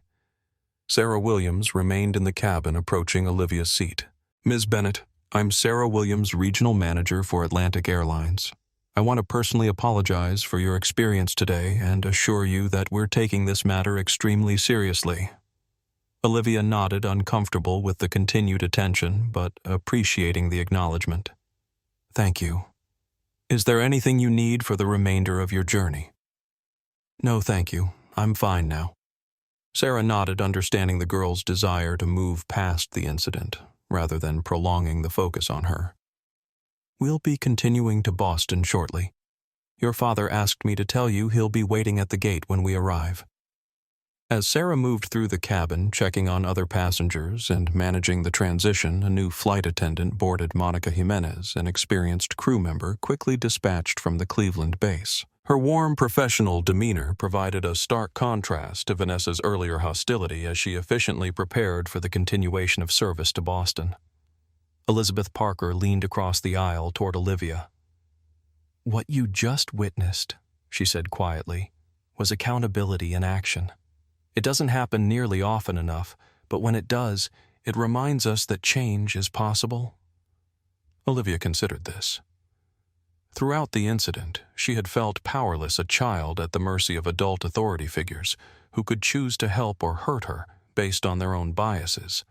But the swift, decisive response from Captain Sullivan demonstrated that there were systems and individuals willing to uphold principles of fairness and dignity. As the aircraft pushed back from the gate to resume its journey to Boston, Olivia felt something shift within her. Not just relief that the immediate situation had been resolved, but a deeper understanding of how individual choices and institutional responses intersect to either perpetuate or challenge patterns of discrimination. The accountability moment she had just witnessed wasn't just about a flight attendant being removed from duty. It was about the visible assertion that her dignity mattered, that she deserved the same respect and service as every other passenger regardless of her age or race. This lesson, unexpected and difficult though it was, would stay with her long after the details of the blanket incident had faded from memory. At 2:14 a.m., Atlantic Airlines Flight 2467 touched down at Cleveland Hopkins International Airport. Despite the late hour, the terminal was unusually active near their arrival gate. Through the aircraft windows, passengers could see multiple airline representatives in professional attire, 2 police officers, and ground crew standing by. Captain Sullivan's voice came over the PA system. "Ladies and gentlemen, we have arrived in Cleveland. Please remain seated with your seatbelts fastened until we've reached the gate and the seatbelt sign has been turned off. I apologize again for this unexpected stop and thank you for your patience."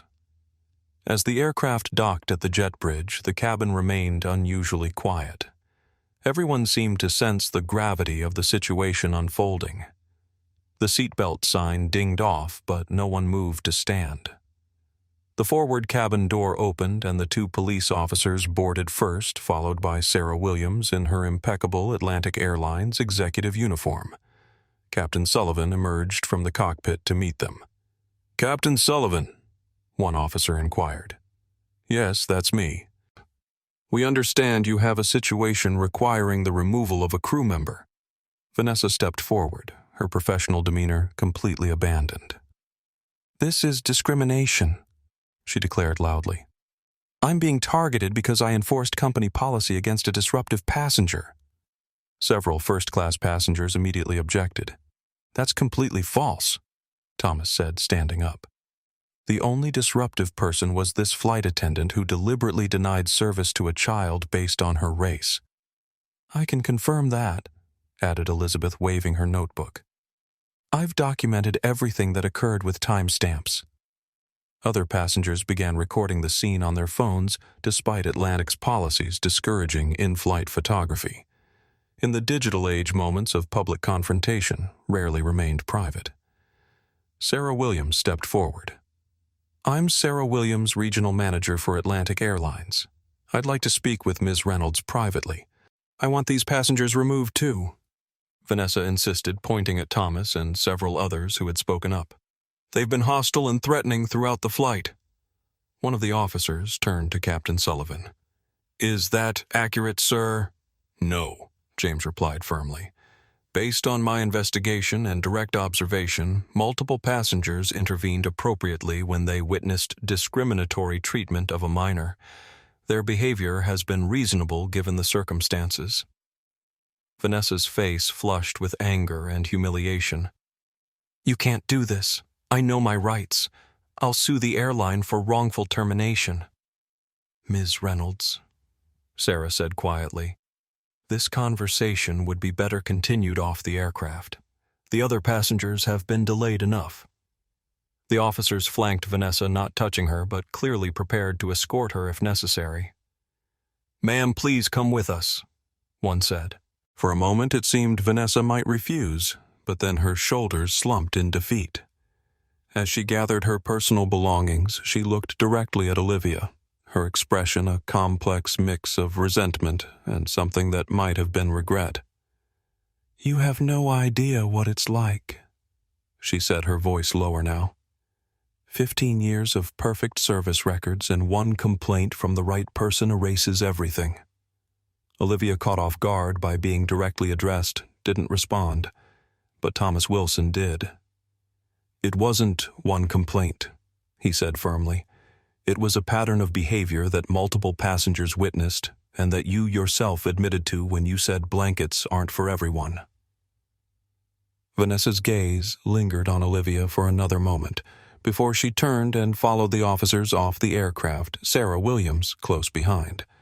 As they disappeared down the jet bridge, a collective exhale seemed to pass through the cabin. Michael, looking visibly relieved yet professionally composed, approached the PA system. "Ladies and gentlemen, on behalf of the entire Atlantic Airlines team, I want to sincerely apologize for tonight's disruption and for the inappropriate service some of you may have witnessed. We're currently bringing a replacement flight attendant on board, and we should be departing for Boston within the hour. Thank you for your patience and understanding." During the delay, Michael moved through the cabin, personally checking on passengers and offering refreshments. When he reached Olivia's row, he crouched beside her seat. "Miss Bennett, I want to personally apologize for not intervening earlier when I saw how you were being treated," he said quietly. "I failed in my duty as lead flight attendant, and there's no excuse for that. I hope you can forgive me." Olivia nodded, still uncomfortable with the attention but appreciating his sincerity. "It's okay." "It's not okay," Michael replied. "But I promise you'll have excellent service for the remainder of your journey." "Why did she do it?" Olivia asked suddenly. "Was it really just because of how I look?" Michael considered the question carefully. "It's complicated. Vanessa has certain ideas about who belongs in premium spaces. She grew up with very little, worked her way into what she considers an elite position, and somewhere along the way started viewing herself as a gatekeeper rather than a service provider. When she was passed over for promotion a few years ago in favor of a younger black colleague, it reinforced her worldview that certain people are getting special treatment." "That's not an excuse," Thomas interjected. "No, it's not," Michael agreed. "Just context. Bias often has deep roots, but understanding where it comes from doesn't justify its expression, especially toward a child." True to his word, Michael ensured that Olivia received attentive, respectful service the same level provided to every other passenger for the remainder of the flight. As promised, a replacement flight attendant, Monica Jimenez, boarded within 45 minutes. Before departing, Cleveland Captain Sullivan made a brief appearance in the first-class cabin, stopping at Olivia's seat. "Miss Bennett, I wanted to check that you're comfortable for the remainder of our journey to Boston." "Yes, sir. Thank you," Olivia replied. "Excellent. We should have you in Boston within the hour." He hesitated, then added, "I understand you're attending a science conference."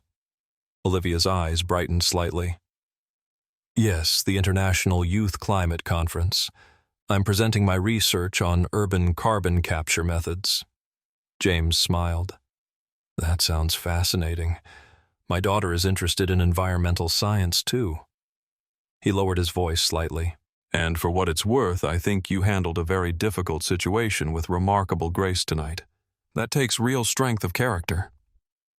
As Captain Sullivan returned to the cockpit and the aircraft pushed back from the gate to resume its journey to Boston, Olivia felt a complex mix of emotions.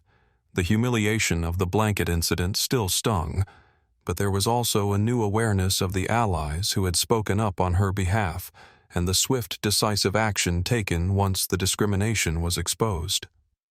Perhaps most importantly, she had maintained her dignity throughout the ordeal, just as her father had taught her. The conference and her presentation still awaited, and despite everything, she was determined to shine there just as brightly as she had at the national competition. Thomas Wilson, who had been quiet during the removal process, turned to Olivia.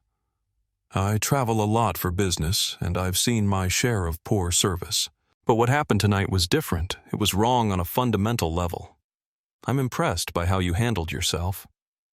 "My dad always says dignity isn't something others can take from you unless you let them," Olivia replied. "Your dad sounds like a wise man." "He is." Olivia smiled slightly, thinking of her father waiting in Boston, unaware that she knew of his intervention. As Flight 2467 climbed back to cruising altitude, the cabin atmosphere had transformed. What had been a space of tension and division now felt almost communal, as if the passengers had shared an important experience that transcended the usual anonymity of air travel. For Olivia, the remainder of the journey passed in relative peace, the warmth of her blanket now a simple comfort rather than a symbol of exclusion. By the time the aircraft began its final approach to Boston, she had returned to reviewing her presentation, focused once more on the purpose of her journey representing young American scientists on an international stage. In the wake of accountability, there was room once again for aspiration. Atlantic Airlines Flight 2467 touched down at Boston. Logan International Airport at 4:17 a.m., more than 3 hours behind schedule. Exhausted passengers blinked at the harsh fluorescent lighting as they filed through the jet bridge into the terminal. Most were focused on collecting their luggage and finding transportation to their hotels for what remained of the night.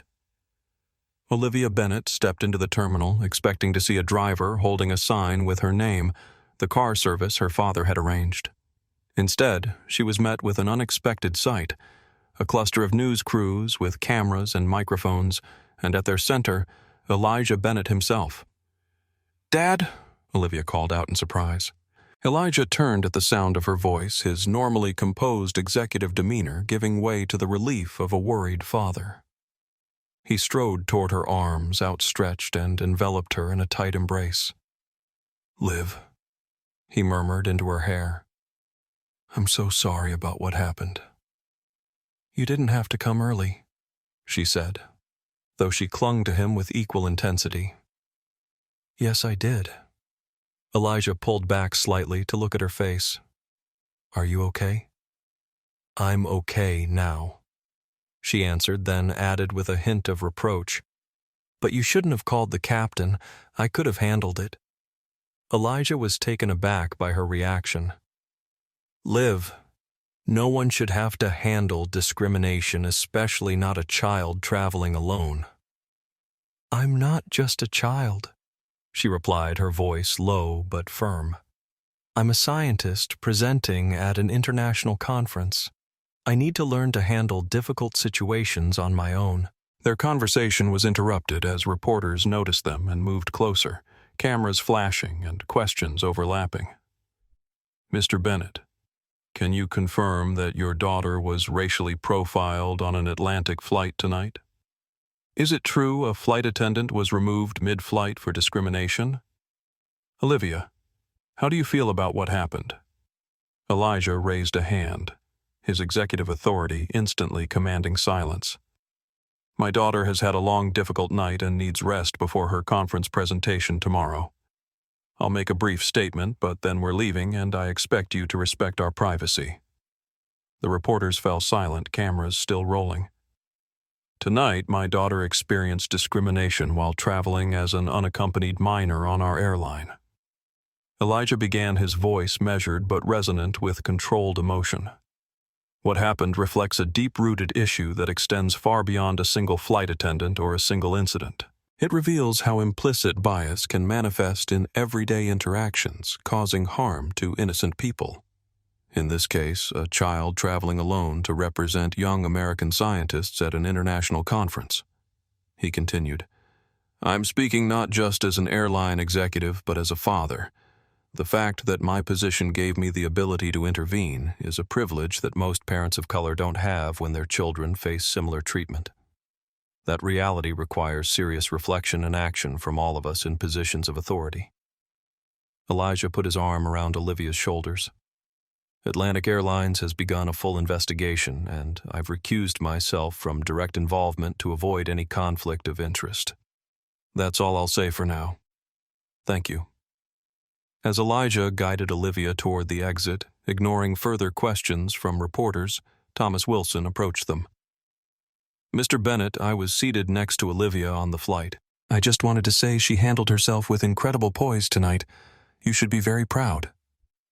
"Thank you," Elijah replied, shaking Thomas's hand. "And thank you for looking out for her." "No thanks needed. It was the right thing to do." Thomas handed Elijah a business card. "I'm the education director at the Wilson Foundation. If there's ever anything we can do to support Olivia's scientific pursuits, please let me know." As they walked toward the parking area, Olivia remained unusually quiet. Elijah glanced at her with concern. "What's on your mind, Liv?" Did you get in trouble? She asked abruptly. For using your position to help me. Elijah hesitated, unsure how much to share about Richard Dalton's reaction and the potential professional consequences he might face. There have been some questions about proper procedure, he admitted carefully, but nothing I can't handle. So you did get in trouble? Olivia concluded, her expression troubled. Because of me. Not because of you, Elijah corrected firmly. Because of my choice to address discrimination directly rather than letting it go unaddressed. That was my decision and one I'd make again without hesitation. But if I hadn't texted you... Liv, stop. Elijah halted, turning to face his daughter fully. What happened tonight wasn't your fault. Not the discrimination you faced, not my decision to intervene, not any potential fallout. The responsibility lies with those who discriminated and with the systems that allowed it to happen. By the time they reached their hotel, video clips from the Cleveland confrontation were already circulating on social media.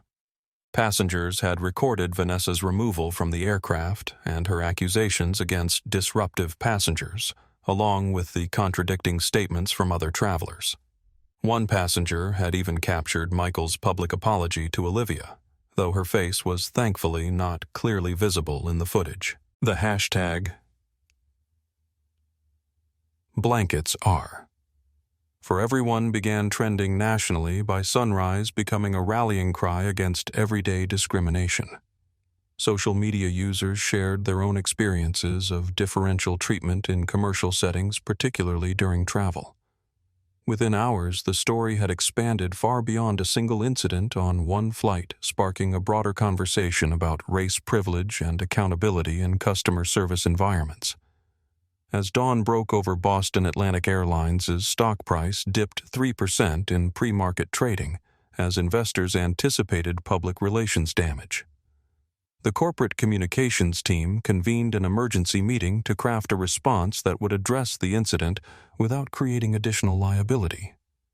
The initial statement, released at 8:00 Eastern Time, acknowledged a serious service failure and promised appropriate action, but many viewed it as insufficient given the circumstances. Meanwhile, Olivia tried to focus on finalizing her conference presentation. Seated at the desk in her hotel room, she reviewed her slides while Elijah handled a steady stream of calls, carefully screening media requests and messages of support that were pouring in. "Dad," she asked during a brief lull, "is this going to hurt your job?" Elijah set down his phone and turned to his daughter. "Don't worry about my job, Liv. I'm more concerned about how this is affecting you." "I'm okay," she said, though her voice lacked conviction. "But all these cameras and reporters? What if they show up at the conference? I just want to present my research like everyone else." "I understand." Elijah nodded. "I've already spoken with the conference organizers. They're increasing security and have a plan to shield student presenters from any media disruption." He hesitated, then added, "But I want you to know that you have choices here. If you'd prefer to skip the conference and go home, that's completely fine." "No," Olivia said firmly, a flash of her mother's determination crossing her face. "I earned my place there. I'm going to present my research." Elijah smiled, pride evident in his expression. "That's my girl." As they prepared for the conference, Elijah received a text from Richard Dalton. "Emergency Executive Committee meeting at 4 p.m. Your presence required. Video conference available." The message concluded with a formal tone that suggested this would not be a friendly discussion. Elijah responded simply, "Will attend via video. Supporting my daughter's conference presentation until 5 p.m. He pocketed his phone without sharing this development with Olivia. Today was about her achievement, not his professional challenges. Whatever disciplinary action awaited him could wait until her moment in the spotlight had passed.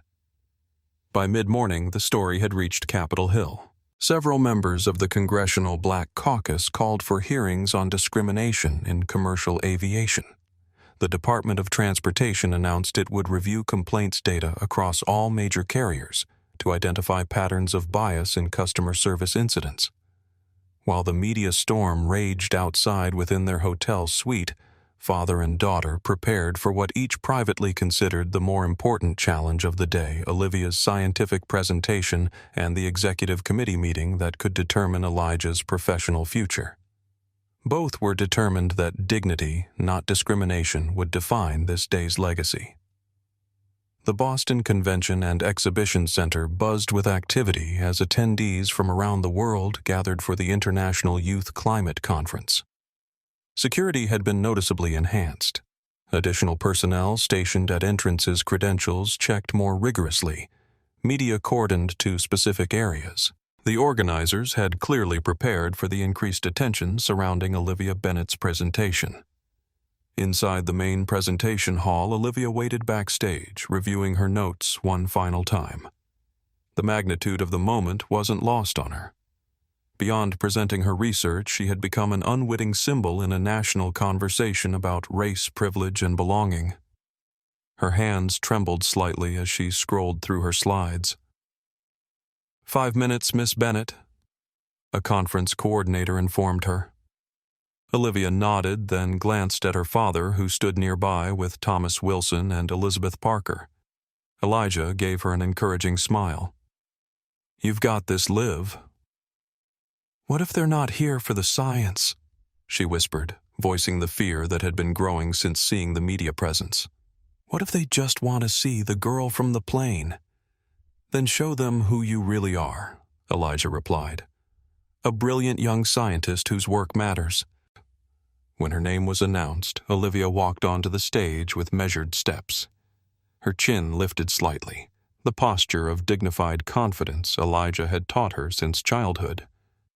The audience, larger than anticipated, greeted her with thunderous applause that continued far longer than for previous presenters. Some rose to their feet in a spontaneous standing ovation before she had spoken a single word. Olivia waited for the applause to subside, then addressed the audience with remarkable poise for a 12-year-old. "Thank you for that warm welcome," she began, her voice steady despite her nerves. "I'm here today to present my research on carbon capture optimization in urban green spaces. But before I begin, I want to acknowledge something." She paused, gathering her thoughts. "Many of you are here because you've heard about what happened on my flight to Boston. While I appreciate your support, I want to shift our focus to what really matters: the climate science that brought us all together today." With that clear redirection, Olivia launched into her presentation. Her research was genuinely groundbreaking, a novel approach to measuring and enhancing carbon sequestration in city parks and green roofs that could significantly increase urban environments' contribution to climate change mitigation. As she explained her methodology and findings, her initial nervousness gave way to the confident expertise of someone deeply passionate about their work. From the front row, Elijah watched with immense pride. Despite everything she had endured, Olivia's scientific brilliance shone through undimmed. Beside him, Thomas nodded appreciatively at particularly innovative aspects of her research, while Elizabeth beamed like a proud grandmother. When Olivia concluded her presentation, the audience rose as one in a standing ovation that echoed throughout the hall. Questions from fellow scientists and climate experts followed, all focused respectfully on her research rather than the incident that had brought media attention. "Your methodology for calculating carbon sequestration rates in diverse urban plantings is fascinating," commented Dr. Amara Lee, a leading environmental scientist.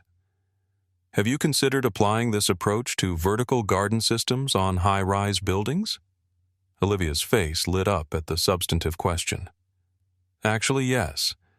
My next phase of research will include vertical installations and their potential for enhanced absorption rates in dense urban environments." For the next 15 minutes, Olivia engaged in deep scientific discussion with some of the field's most respected researchers, a 12-year-old holding her own among PhDs and veteran climate scientists. This was the moment she had prepared for the recognition of her work, rather than her identity or experiences.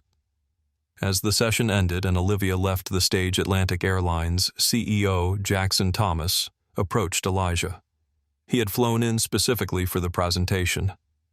"Your daughter is remarkable," he said, genuine admiration in his voice. "Her composure under these circumstances speaks volumes about her character and your parenting." "Thank you," Elijah replied. "But this isn't just about Olivia. It's about addressing the conditions that made her experience possible in the first place." Thomas nodded soberly. "Agreed. That's why I wanted to make this announcement in person." He handed Elijah a press release scheduled for distribution that afternoon. "We're establishing the Passenger Equity Initiative with independent oversight and real enforcement authority. And as I mentioned earlier, we'd like Olivia to serve as our inaugural youth advisor, but only if she feels comfortable taking on that role." As they discussed the details, Captain James Sullivan and several crew members in full Atlantic Airlines uniforms entered the convention center. They had flown in specifically to attend Olivia's presentation as a show of solidarity. "We wanted her to see that many of us in the company stand for something better," James explained when Elijah greeted him. "And we're serious about fundamental change."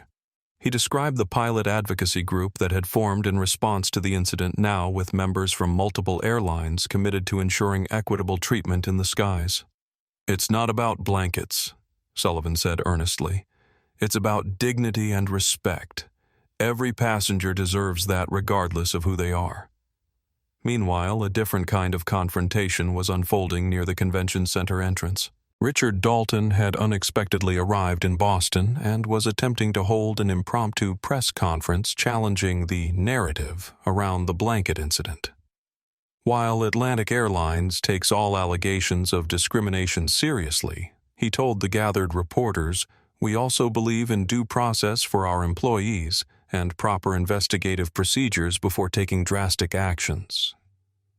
His comments were creating an uncomfortable counterpoint to the official company position, suggesting internal division at the highest levels. When asked directly about Elijah Bennett's actions, Dalton's response was pointed. "Executives are expected to follow the same protocols as all employees, perhaps even more scrupulously given their visibility and influence. The investigation into all aspects of this incident remains ongoing." Word of Dalton's unauthorized press conference quickly reached Jackson Thomas, who immediately called Alexandra Rodriguez. Within 20 minutes, Dalton was pulled away by a PR representative and the impromptu briefing terminated. Later that afternoon, as attendees mingled during a conference reception, Elizabeth Parker approached Olivia with an unexpected announcement. "I've decided to establish the Parker Foundation for Youth Scientific Advancement," she revealed. "My late husband left me quite comfortable, and I've been looking for a meaningful way to direct those resources. Your courage and brilliance have inspired me to focus on supporting young scientists from underrepresented backgrounds." Olivia was momentarily speechless. "Ms. Parker, that's amazing." "Elizabeth, please," the older woman corrected gently. "And it's the least I can do. I spent decades fighting discrimination in courtrooms, but I've come to believe that supporting bright young minds like yours may ultimately do more to change entrenched patterns." Not to be outdone, Thomas Wilson announced that his foundation would establish the Olivia Bennett Scholarship Fund, providing financial support and mentorship for young climate scientists from minority communities. "We've already secured initial funding for 10 full scholarships," he told Olivia and Elijah. "Your experience highlighted exactly why this work matters. We lose too many brilliant minds when barriers of bias make them feel they don't belong in these spaces." As the evening wound down, Olivia found a quiet moment with her father away from the continuing buzz of conversation and congratulations. "Dad," she said hesitantly, "all these people want to create programs and foundations because of what happened to me, but I'm just one person who had a bad experience on a plane. It seems, I don't know, disproportionate." Elijah considered her words carefully. "What happened to you was a visible manifestation of what happens to countless others without witnesses or intervention.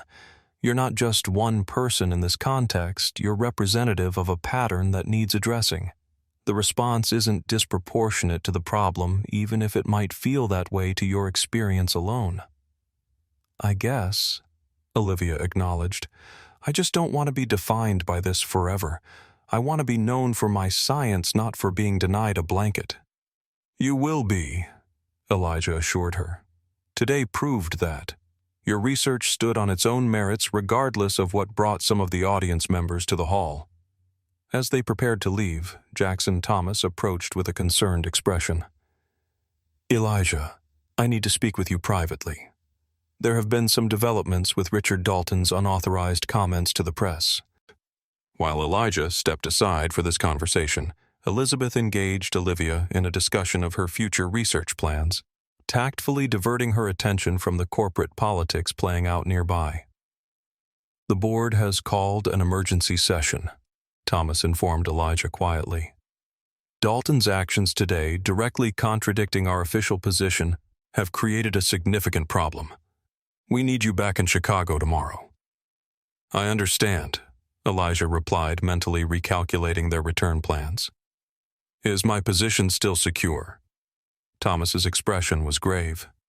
I can't make guarantees, Elijah. This has become more complicated than any of us anticipated. There are board members who share Dalton's concerns about precedent and procedure. I see, Elijah said simply. Then I'll prepare accordingly. The professional risk he had accepted when making that first call to Captain Sullivan was now materializing into concrete consequences. As he rejoined Olivia, he maintained a calm demeanor, unwilling to burden her with these developments on what should be a day of triumph. Ready to head back to the hotel? He asked, smiling naturally despite the weight of uncertainty now pressing on his shoulders. Yes, Olivia replied, yawning. It's been a really long day. Indeed, it had a day that began with scientific triumph, but was ending with the looming possibility that standing up for his daughter's dignity might cost Elijah Bennett the career he had spent decades building. 6 months after the blanket incident, Olivia Bennett stood before a group of middle school girls at the newly established Bennett Parker STEM Center in Chicago's South Side. The renovated space, once an abandoned community center, now bustled with activity as young scientists conducted experiments, built robots, and explored environmental data with state-of-the-art equipment. The most important discovery I've made this year, Olivia told the attentive circle of girls, isn't about carbon capture or climate science at all. It's about how small moments of injustice reveal larger patterns and how small acts of courage can help change those patterns. The girls nodded, many of them already familiar with Olivia's story through news coverage and social media. What they didn't know was how profoundly that experience had transformed Olivia herself. In the months following the flight to Boston, Olivia had undergone a remarkable evolution. The quiet, studious girl who had tried to shrink into her seat when denied a blanket had emerged as a poised young leader who could speak with authority about both scientific innovation and social justice. She had discovered a voice that extended beyond data and research methodologies, a voice that connected her scientific brilliance with her lived experience, navigating spaces that weren't designed with her in mind. Yet this growth hadn't come without struggles. Some days Olivia resented the attention that had been thrust upon her. She had never asked to become a symbol or to have her name attached to corporate initiatives and foundation scholarships. Sometimes I just want to be Olivia the scientist, she had confessed to her father one night after a particularly intense media interview. Not Olivia the blanket girl, not Olivia the diversity mascot, just me. Elijah had nodded in understanding. The world rarely gives us the luxury of being just one thing, especially when we look like us. But you get to decide which aspects of your experience you emphasize and when. This tension between embracing her role as an unintended symbol of dignity and resistance and maintaining her core identity as a young scientist had become a central theme of Olivia's personal development. Some days, she leaned into the advocacy work, speaking to corporate groups about inclusive practices. Other days, she focused exclusively on her expanding carbon capture research, refusing all interview requests. Her carbon capture research had expanded from a single-city pilot to a multi-location study implemented in Chicago, Boston, Atlanta, and Los Angeles. Environmental agencies were incorporating her methodology into urban planning guidelines, and several major cities had launched green space initiatives directly inspired by her work. What had begun as a school science project now had real-world impact on urban sustainability efforts. More surprising was how Olivia had grown into her unexpected role as a symbol of dignity and resilience. Initially uncomfortable with the attention surrounding the incident, she had gradually recognized the power of her story to create openings for important conversations about bias and belonging.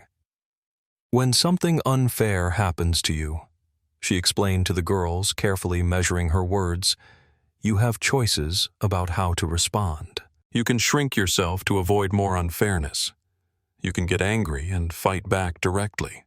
Or you can stand tall, speak truth, and focus on creating change that lasts beyond that moment." One girl raised her hand. "Weren't you scared when all those people were looking at you on the plane?" Olivia nodded. "I was terrified and humiliated. I just wanted to disappear."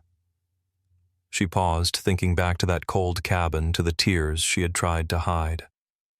"But I remembered what my parents always taught me, that my dignity isn't something others can take away unless I let them." Another girl asked, "Do you hate that flight attendant now?" "No," Olivia answered thoughtfully. "I don't hate her. I feel sad that she carried so much bias that it made her treat a child badly.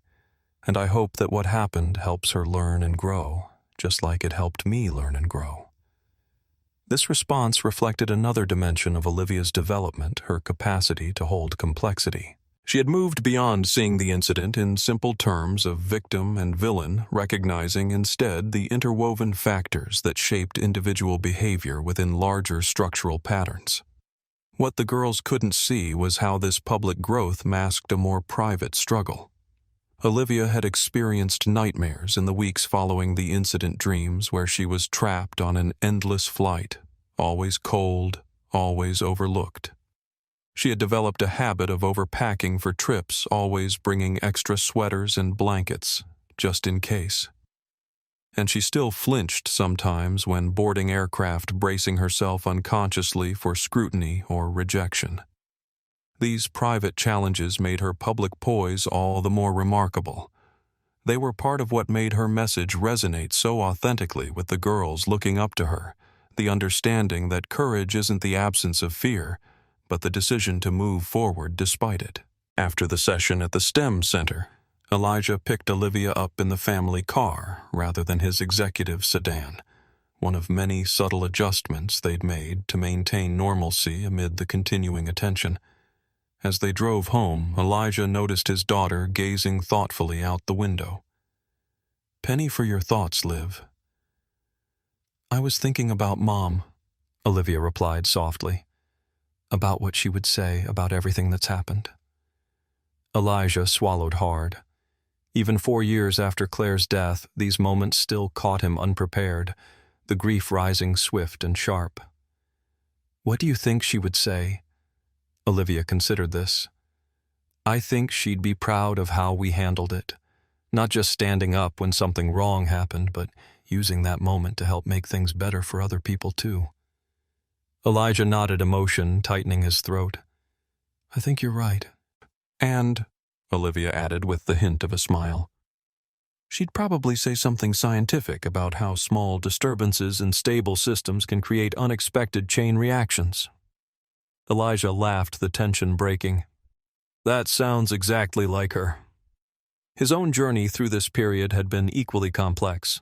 The formal review of his actions had ultimately resulted in a written reprimand in his personnel file, a relatively mild consequence, thanks largely to Alexandra Rodriguez's intervention with the board. Richard Dalton had been reassigned to oversee European operations, a lateral move that many interpreted as a gentle sidelining after his unauthorized press comments had created additional controversy. Elijah now led the Passenger Equity Initiative, though not without ongoing resistance from certain corners of the organization. Some colleagues viewed him with newfound respect for his principled stand.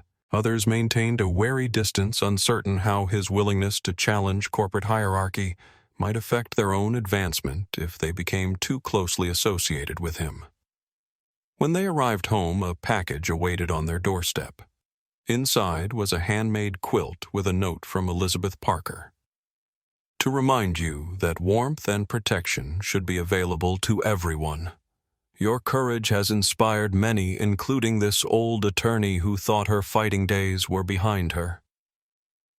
The quilt was beautiful deep blues and greens with mathematical patterns that echoed Olivia's research on optimal spatial arrangements for carbon capture.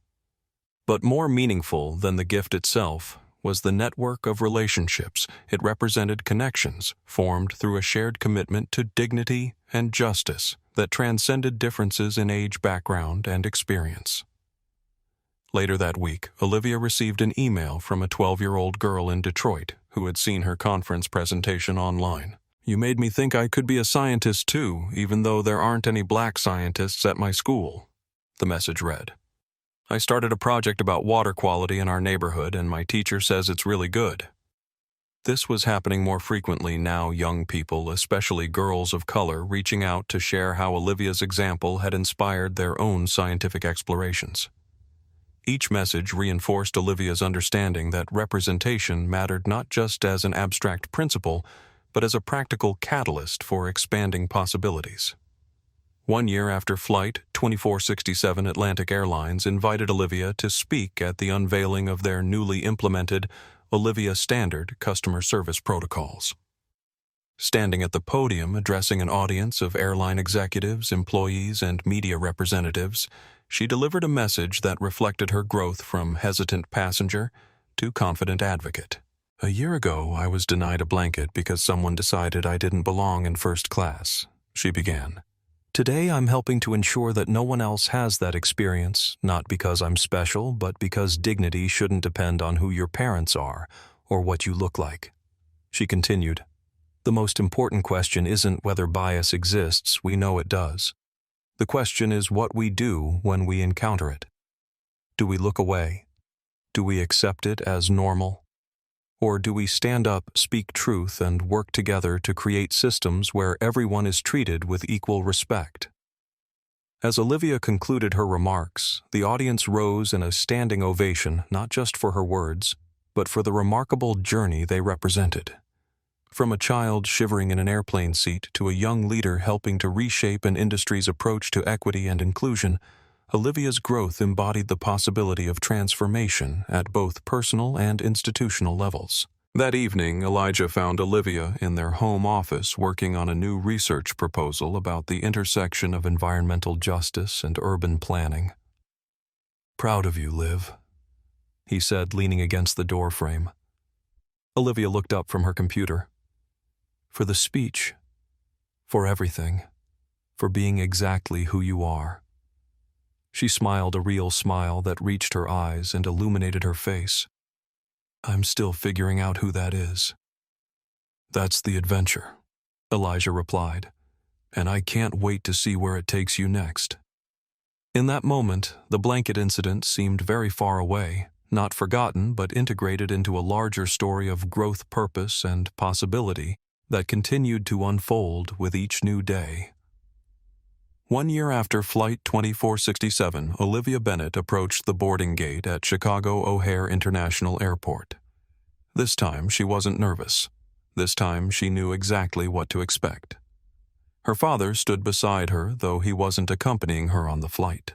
Olivia had insisted on traveling alone again, a deliberate choice to reclaim the experience that had been tainted by discrimination 12 months earlier. "You're sure about this?" Elijah asked, his protective instinct still strong despite all they had been through. Olivia nodded. "I'm sure." At 13 now, she carried herself with a quiet confidence that had deepened through the challenges and triumphs of the past year.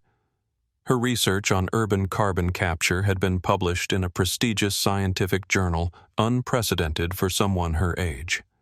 The STEM program she had helped develop at the Bennett Parker Center was now serving over 300 young people from Chicago's South Side.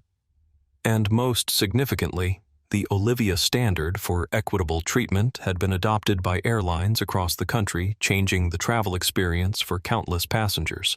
As they reached the priority boarding lane, Olivia handed her boarding pass to the gate agent, a young woman with a warm smile who scanned it without a second glance at Olivia's race or age. "Have a wonderful flight, Miss Bennett," she said, returning the document. "We're honored to have you flying with us today." Elijah embraced his daughter. "Call me when you land." "I will," Olivia promised. "And Dad, thank you." "For what?" "For teaching me that dignity isn't negotiable, for showing me how to stand up for what's right without losing myself in anger. For everything." Elijah swallowed hard against the sudden tightness in his throat. "That's what parents are supposed to do." Olivia smiled. "Not all of them do it as well as you." With a final wave, she walked down the jet bridge toward the waiting aircraft. Elijah watched until she disappeared from view, marveling at the remarkable young woman his daughter had become, not despite the challenges she had faced, but partly because of how she had chosen to face them. Aboard the aircraft, Olivia was greeted by a flight attendant who showed no surprise at seeing a young black girl in first class. "Welcome aboard, Miss Bennett.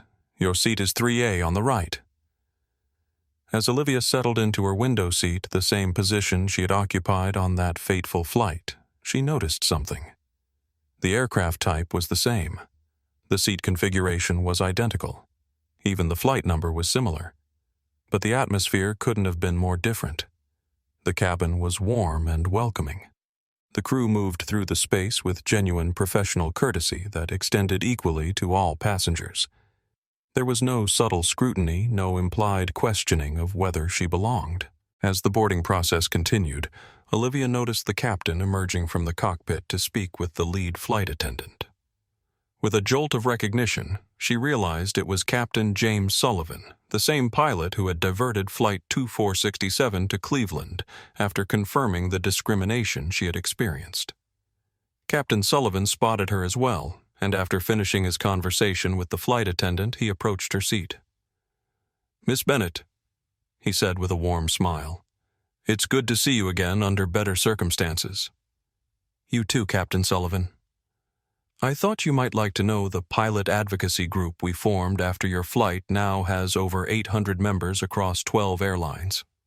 We're changing the culture from the cockpit to the cabin." "That's amazing," Olivia replied, genuinely impressed by how far the ripples from that single incident had spread. "It is," Sullivan agreed. "But the most important changes are the ones passengers never have to notice because they're being treated with equal dignity from the start." As Captain Sullivan returned to the cockpit, the lead flight attendant began the blanket and pillow distribution. Olivia watched as she moved methodically through the cabin, offering the items to each passenger in turn. When she reached row 3, she smiled warmly at Olivia. "Would you like a blanket and pillow, Miss Bennett?" "Yes, please." Olivia responded, accepting the items with a simple, "Thank you." No drama, no special attention, no differential treatment of any kind, just the same professional courtesy extended to every other passenger. In that ordinary moment of equal service, Olivia felt the completion of a circle that had begun with exclusion and ended with belonging. As the aircraft lifted into the clouds, Olivia unfolded her blanket, the same Atlantic Airlines blue that had been withheld from her a year earlier. Now it was simply a comfort item, no longer a symbol of discrimination.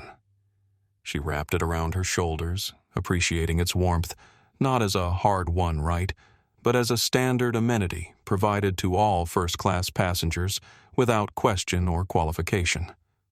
Outside her window, the Chicago skyline receded, giving way to the vast landscape of America, stretching toward the horizon. Somewhere in that landscape, thousands of other travelers were boarding flights, checking into hotels, entering restaurants and stores, each of them deserving the same dignity and respect that had been initially denied to Olivia. Many would now receive it not because of who they were or who their parents were, but because one young girl's experience had catalyzed changes that transformed how entire industries approached customer service equity. Olivia opened her tablet to review her presentation for the International Youth Climate Leadership Summit, where she would be delivering the keynote address. Her research had expanded significantly over the past year, but her fundamental message remained the same. Small, thoughtful interventions could create meaningful change in complex systems, whether environmental or social. As the aircraft reached cruising altitude, the captain's voice came over the intercom. "Ladies and gentlemen, the temperature in the cabin is currently 72 degrees. If you need any assistance adjusting your personal air vent or would like an additional blanket, please don't hesitate to ask any member of our cabin crew who are here to ensure every passenger's comfort and dignity throughout our journey together." Olivia smiled at the deliberate choice of words, a subtle acknowledgement of how far they had come. The flight attendant approached with a beverage tray. "What would you like to drink, Miss Bennett?" "Apple juice, please," Olivia replied. As the attendant poured the juice, Olivia noticed her name tag, Monica Jimenez, the same flight attendant who had replaced Vanessa Reynolds after the diversion to Cleveland. Monica clearly recognized Olivia as well, but treated her with the same professional courtesy she extended to every passenger. "Enjoying your flight?" Monica asked as she handed Olivia the drink. "Very much," Olivia replied. "The temperature is perfect." Monica smiled, understanding the significance of that simple statement. "I'm glad to hear it. That's exactly how it should be for everyone." As Monica moved on to the next passenger, Olivia sipped her juice and gazed out the window at the clouds below. The temperature in the cabin was indeed perfect now, not just in terms of physical comfort, but in the more profound sense of creating an environment where everyone could feel equally valued, equally welcomed, equally human. That, in the end, was the true meaning of warmth. Not just the absence of cold, but the presence of dignity that made every space a place where people could thrive. And that was a standard worth upholding, one passenger, one flight, one day at a time. If this story moved you, please hit that like button and subscribe to our channel. Your support helps us bring more stories of courage, dignity, and positive change to light. Share this video with someone who needs a reminder that small acts of